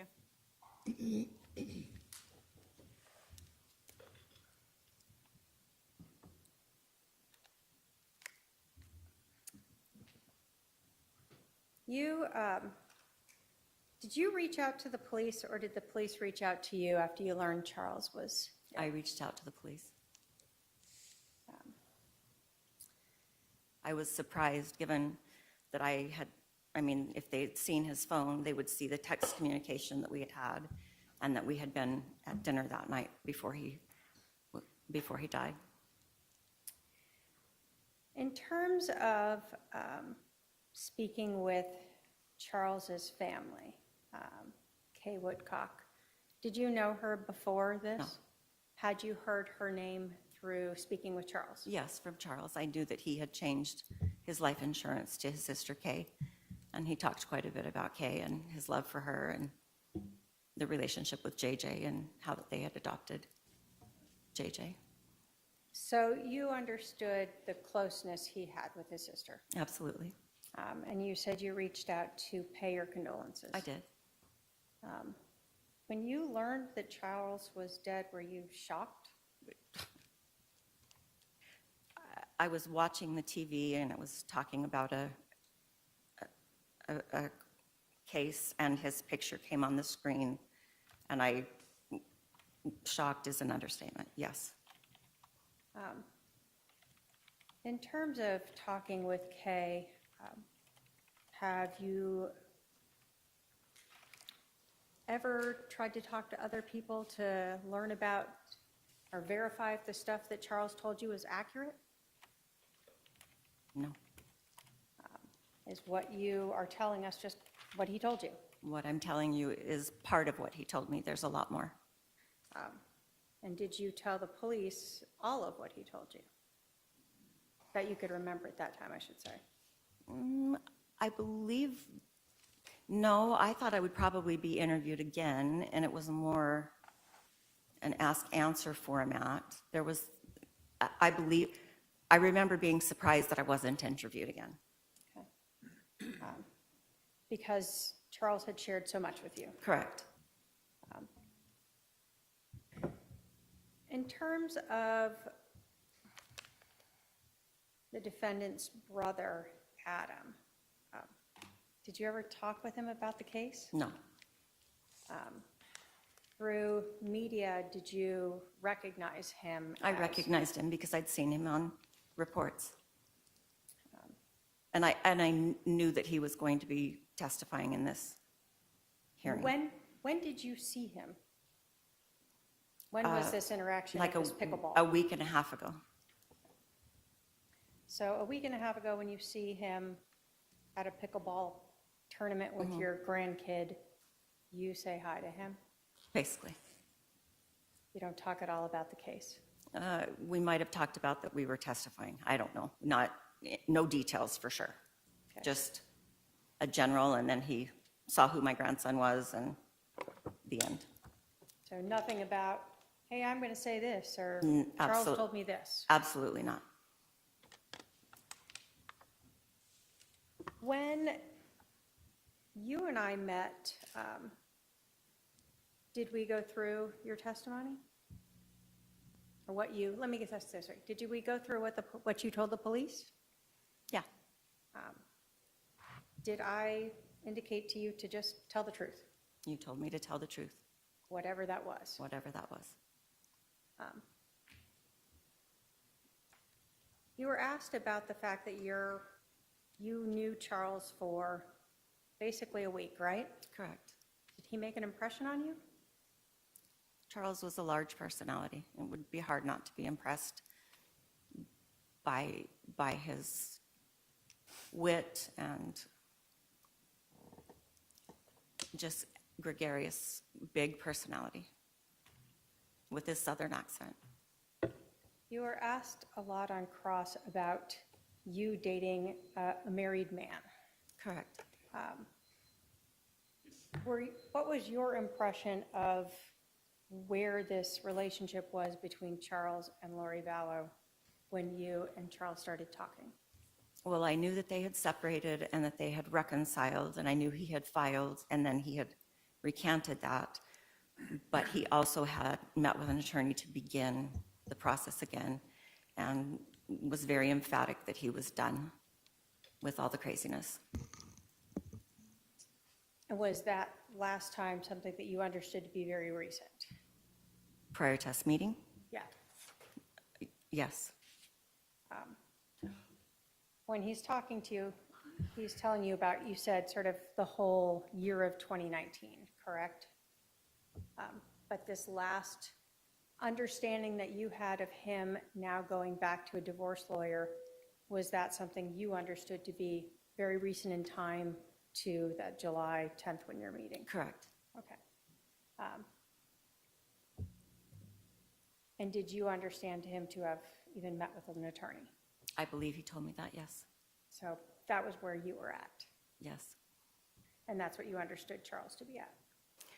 Yes, and I will say, after having dinner with him, I did tell him that no one would want to be serious with him until he was further along in accomplishing that divorce that he was in the process of, including myself. So even though you knew he was just barely starting now, did you still want to meet with him again?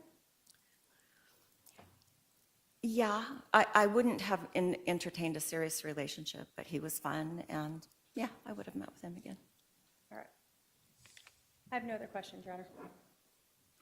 Are there any questions for this witness from the jury? I see at least one question coming down. I think we have our white noise, our headsets Jury figured. ask questions? Yep.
ever expressed to you verbally any indications of stress?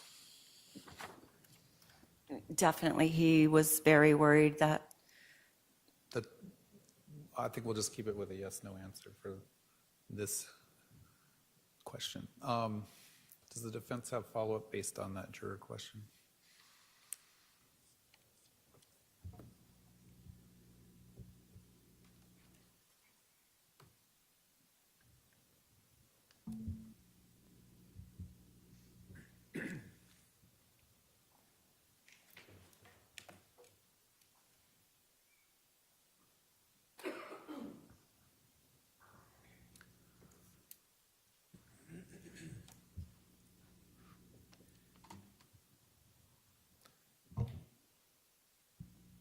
Does the defendant have follow-up based on that juror question? Oh, no, Your Honor.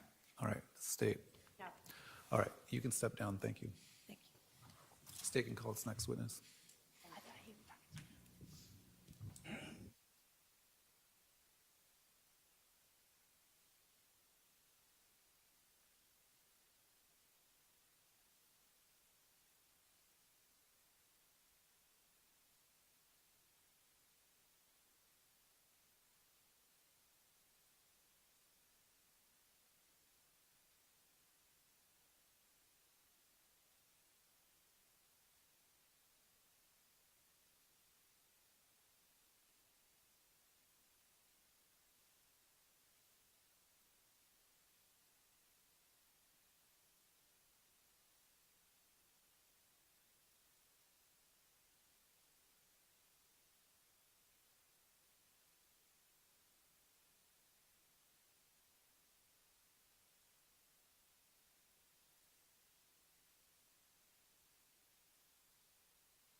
All right, members of the jury, we're going to take a little bit of an earlier recess than our normal afternoon recesses at this time.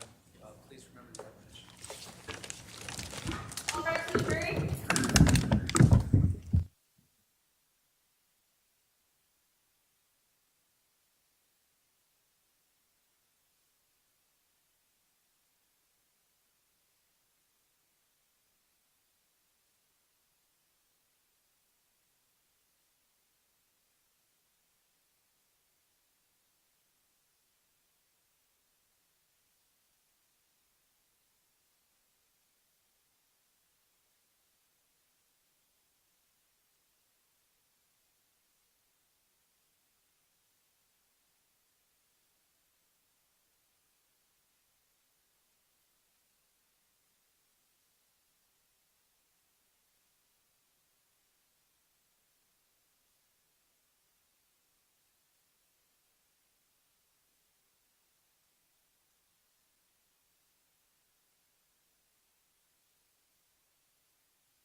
All right, please be seated. We're back on the record. The jury is present. The state can call its next witness. Thank you, I'm gonna go get her.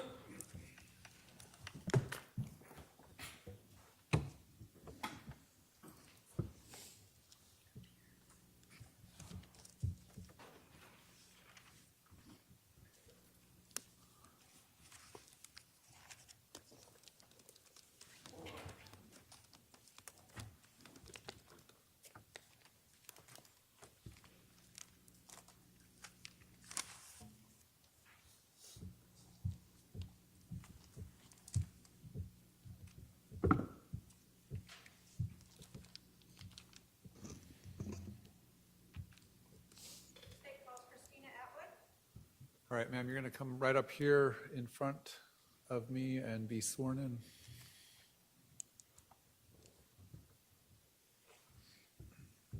Please raise your right hand.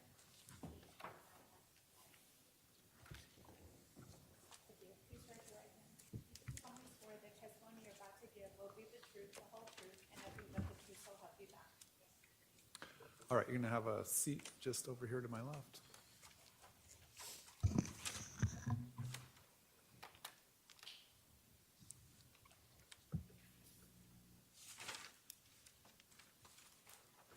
Would you please introduce yourself to the jury? Christina Atwood. How old are you, Christina? I'm 52. And if you can get just a little closer, you're very soft to the, 52. thank you. I know nobody wants to say that loud. Do you live here in Arizona?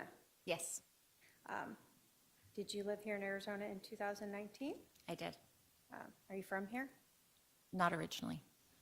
How long have you been in Arizona? 2009. I want to start by asking you a little bit about some personal part of your life. Are you a member of the Church of Jesus Christ of Latter-day Saints? Yes, Were you raised in that religion? I was. As a member of the Church of Jesus Christ of Latter-day Saints, did you ever meet Lori Vallow? I did. Do you recall sort of where you first met her? Start with that. At church. And do you recall approximately when you first met her? We moved into that area in 2010, and I'm not sure if their family was there at that time or not, but Sometime after that? yes, And did you know her husband, Charles Vallow? yes, Was that also through church? yes. Did you initially, well, let me start. Did you know they were married? Yes. Did you have more contact with one over the other? More with Lori than with Charles. And why was that? My sons and husband had interaction with Lori through the primary program, and I didn't have much interaction with her before they moved to Hawaii. But when her and Charles had moved to Hawaii, we went on a trip and we stopped to visit, and Charles was not at home, and so we interacted with Lori on that trip. Okay. Do you see Lori Vallow at that time in the courtroom today? I'm sorry, what was that? See Lori Vallow in the courtroom today? Yes. And can you point her out and identify what she's wearing? Purple top and suit coat, dark suit coat. Your Honor, may the record reflect the witnesses identified the defendant. It shall. Okay, so you told us that you met Lori and Charles through the church. Do you know how long you went to church with them before they moved to Hawaii? I don't recall what year they moved, but I know that we moved to the area in 2010 and we went and visited in 2015. Okay. And that's, you visited them in Hawaii. Hawaii. Yes. Other than that, well, let me ask you, when you visited Lori in Hawaii, were her kids there with her? That you said they lived there, right? Yes. Okay, so did you know at that time how many children were living with Lori and Charles? 2, Who were they? JJ and Tylee. I don't know if Tylee was there that weekend. She may have been gone. It might have just been JJ.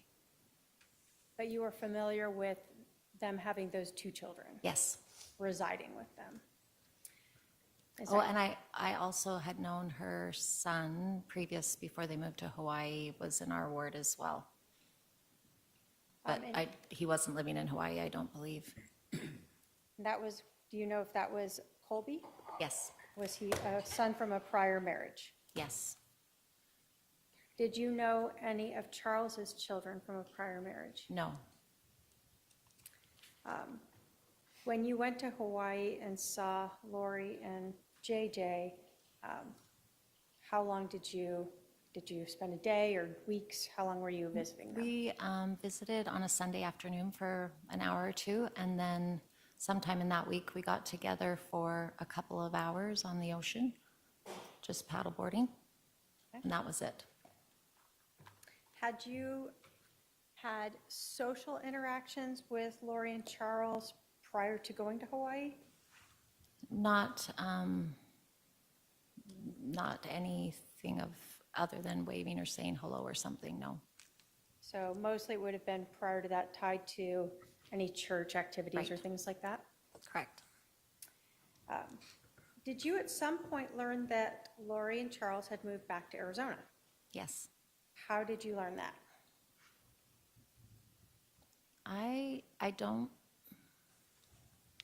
I'm not positive if it was that I ran into them in the temple, because I recall one time seeing them both at the temple.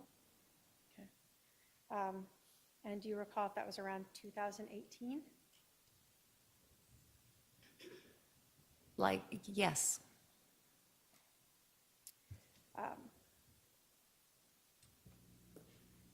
When you said you ran into them, you're saying both Charles and Lori you saw at the temple. yes, And so you learned they're back in Arizona at this point. Is that correct? yes. Did you ever have Lori ask you to go with her to Hawaii? Yes, she did invite me. Do you recall when that was? I believe it was the fall or late summer of 2018, but I'm not positive.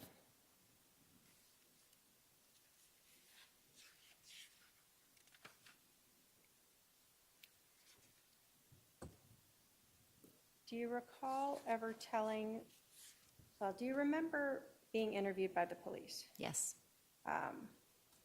And were you interviewed by a couple different detectives? yes, In April of 2021, do you remember speaking with a detective, Ron Ball? yes, And do you remember telling him that sort of the beginning of the year of 2019 is when Lori asked you if you wanted to go to Hawaii? could have been, yep, Does that sound familiar to you? yes. Did she tell you why she wanted to go to Hawaii? No, I don't recall. Let me ask you this. When you spoke with the police back in 2020, was your memory better at that point about all of what For was going sure. on? Now that it's 2025, has your memory faded as to some of the details? Yes, Would listening to a portion of your interview about that help potentially refresh your recollection? yes. And Your Honor, if I can have my paralegal go up with Exhibit 282. Go ahead.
if you can just listen to this portion and see if that refreshes your recollection as to why Lori was asking you to go to Hawaii and when.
Was that you talking to the detective about this sort of time period in January where Lori's asking you to go to Hawaii and there's a lot of things going on there?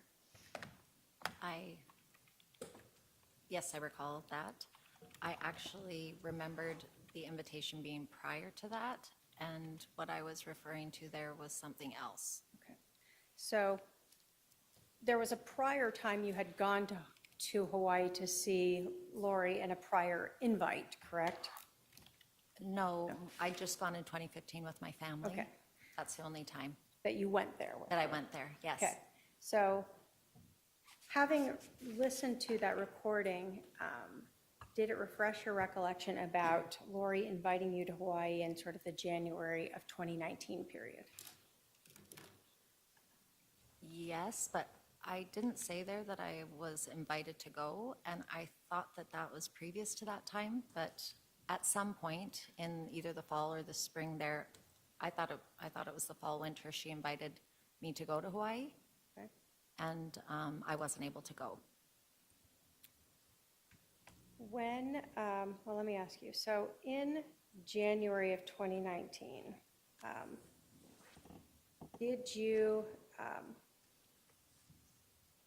did Lori reach out to you about some things that were going on in her life?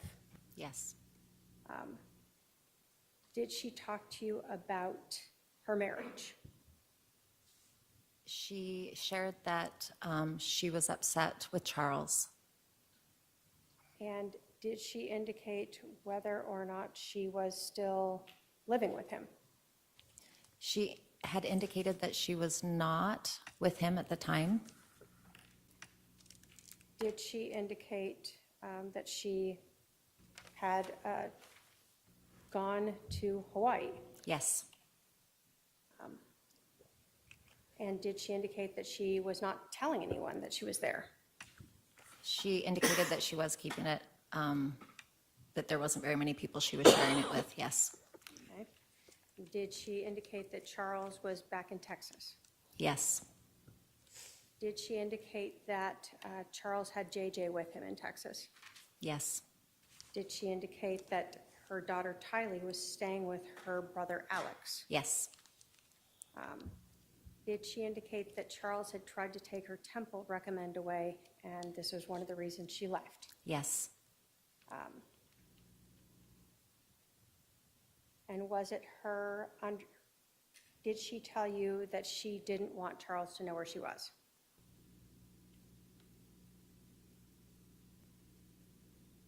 I don't recall.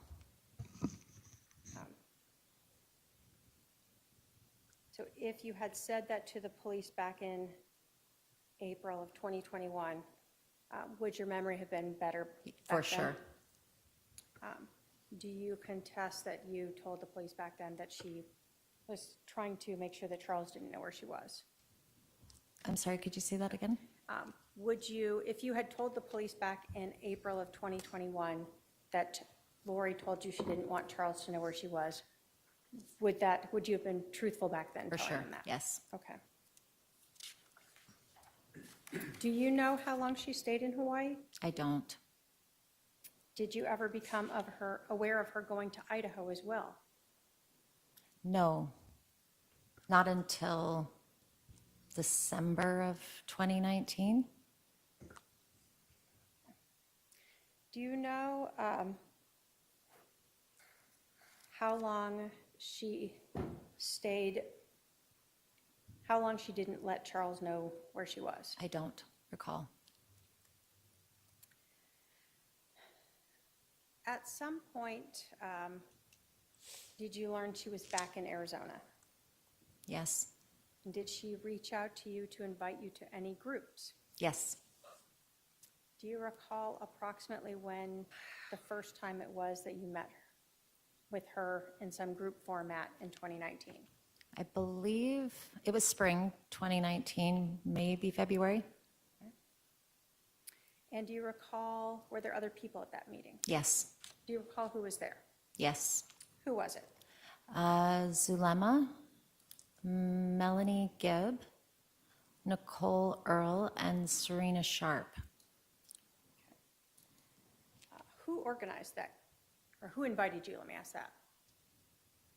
Did Lori invite you, or did one of these other women invite you? I don't recall. Do you recall whose house it was at? It was at Zulema's. Okay. And did you know at that time if Lori and Charles were still separated? Could you say that Sure. again? Did you know at this meeting if Lori and Charles were still separated, living in different homes? Yes, I believe so. Did you know who was caring for JJ at that time? Yes, I believe she was at Alex's. JJ? Oh, sorry, JJ. I believe JJ was in Texas. Still with Charles? Mm-hmm. And that's a yes? Yes, And then you said Tylee was still staying with her uncle Alex? yes. Did you know where Lori was living at that time? With Alex.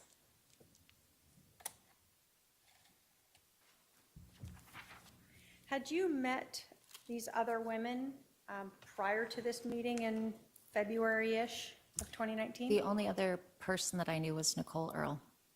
Okay. So this was the first time you were meeting the person whose house it was at, Zulema? Correct, The first time that you were meeting Melanie Gibb? correct, And the first time, you said Serena, is that Serena Sharp? correct.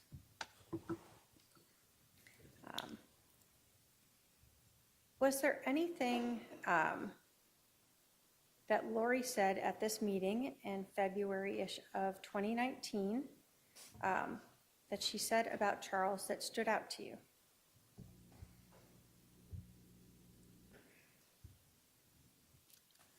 She was concerned about dark spirits plaguing him.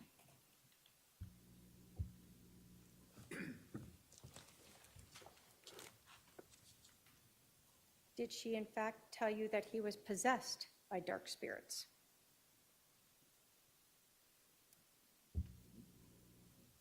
I don't recall. did you recall talking to the police, again, back in April of 2021, and advising them that this is the first time you're hearing that Charles is possessed? If I said it then yes.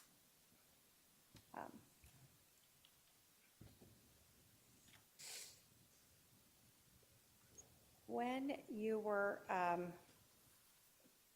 meeting on this weekend, or this weekend, what do you remember about this group meeting? Was it a night, a weekend? How was that? It was an evening.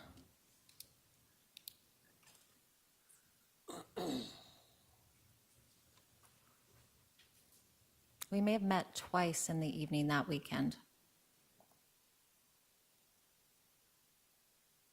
Did you know where Serena was from? Like, did she live locally? She did not. She was visiting from out of state.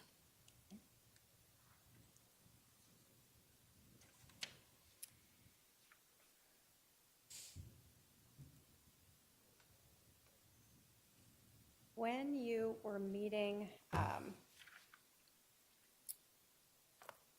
at these in February of 2019,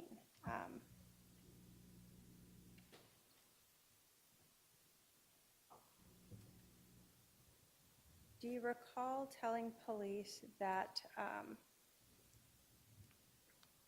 Lori was talking about Charles being dark or having a dark spirit? Yes, And do you recall saying that he was possessed and she had a name for who he was possessed by?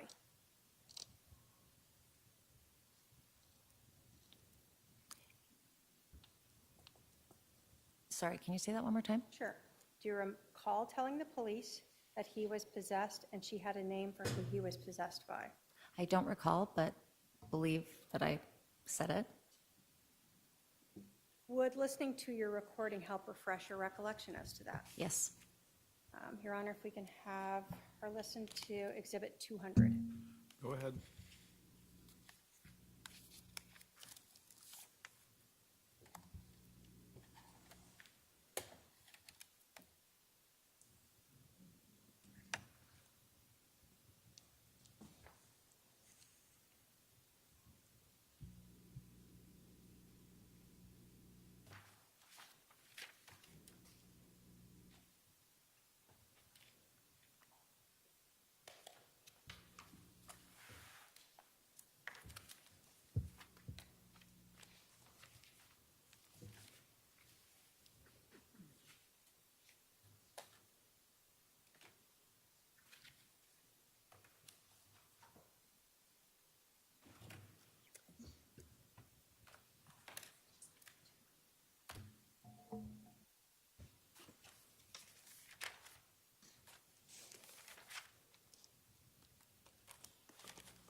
During that meeting, did you overhear Lori talking about Serena in a way that also disturbed you? Yes.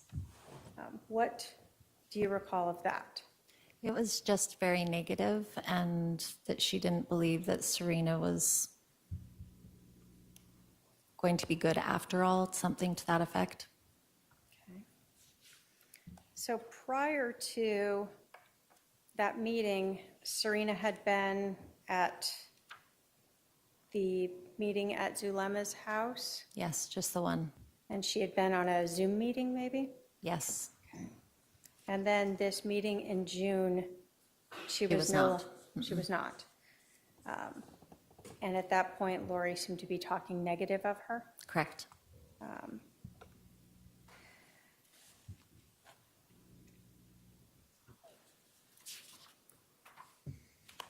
When you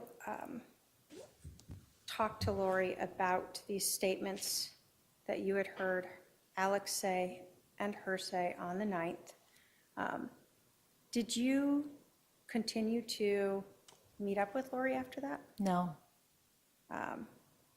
Did Lori ever invite you to any more of these gatherings or prayers? I was invited one time to go for lunch. When was that? I believe August. So between June and August, you did not receive any other invitations? No. Did you at some point learn that Charles had been killed? Yes. How did you learn that? I received a text message that he'd been killed. And who did you think had killed Charles? Originally, when I received the message, I believed it was a brother-in-law of his. And so it was some time before I realized that Alex had been involved. So initially, you had said when you met with Lori, that you would go to the police, but when you learned Charles was killed, your understanding was it was someone else. Correct. So when you learned it was Alex, what was going through your head then? I had somebody who had visited with Lori about it and had said that, Not going into their hearsay, let me just Okay. ask you this. Had you spoken to someone who was passing along information to you of what they understood had happened? yes, Okay. The shooting of Charles by Alex was about a month after you had heard him say he wanted to kill Charles, correct? yes. Did you feel like after you confronted Lori that she distanced herself from you? Yes, Did that seem to be the same as what you heard and saw happening with Serena? I don't know. Okay. On the 9th, you had heard Lori talking negative about Serena, correct? Yes. And she hadn't been invited to that meeting.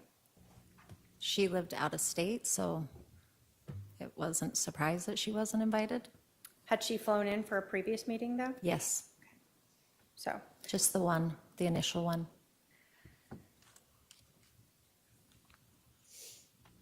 in terms of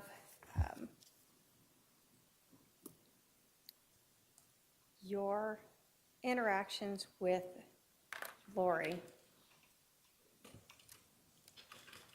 did she ever tell you that she was joking about her husband being possessed?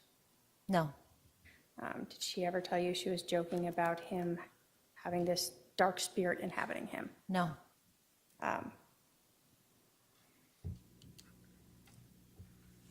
And did she ever, you told us that she told you there was a name for this spirit that you don't recall now, correct? Yes. Did she ever tell you she was joking about that? no.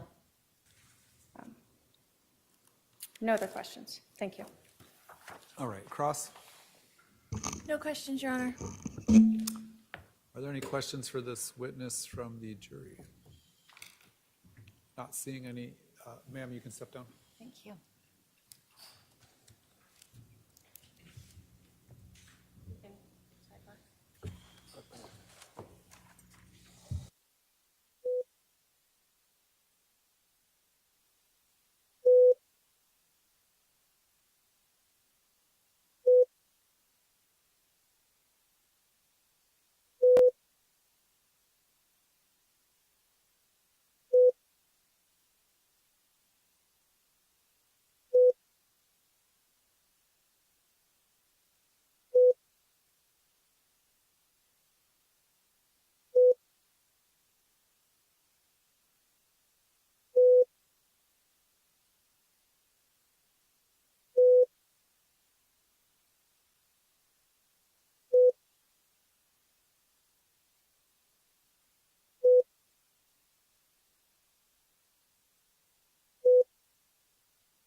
All right, we're going to recess for the evening.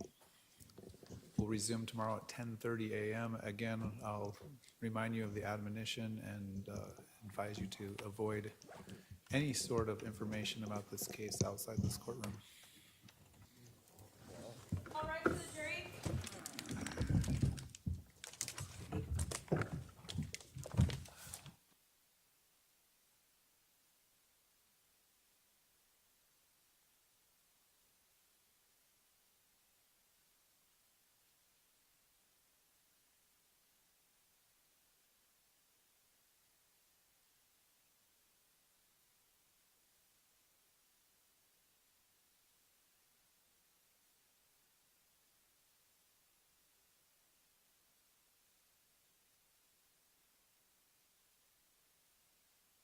Else will be at recess for the day. I apologize, Your Honor. I Good. said I apologize for not having a person here. All right, thank you. We'll be at recess.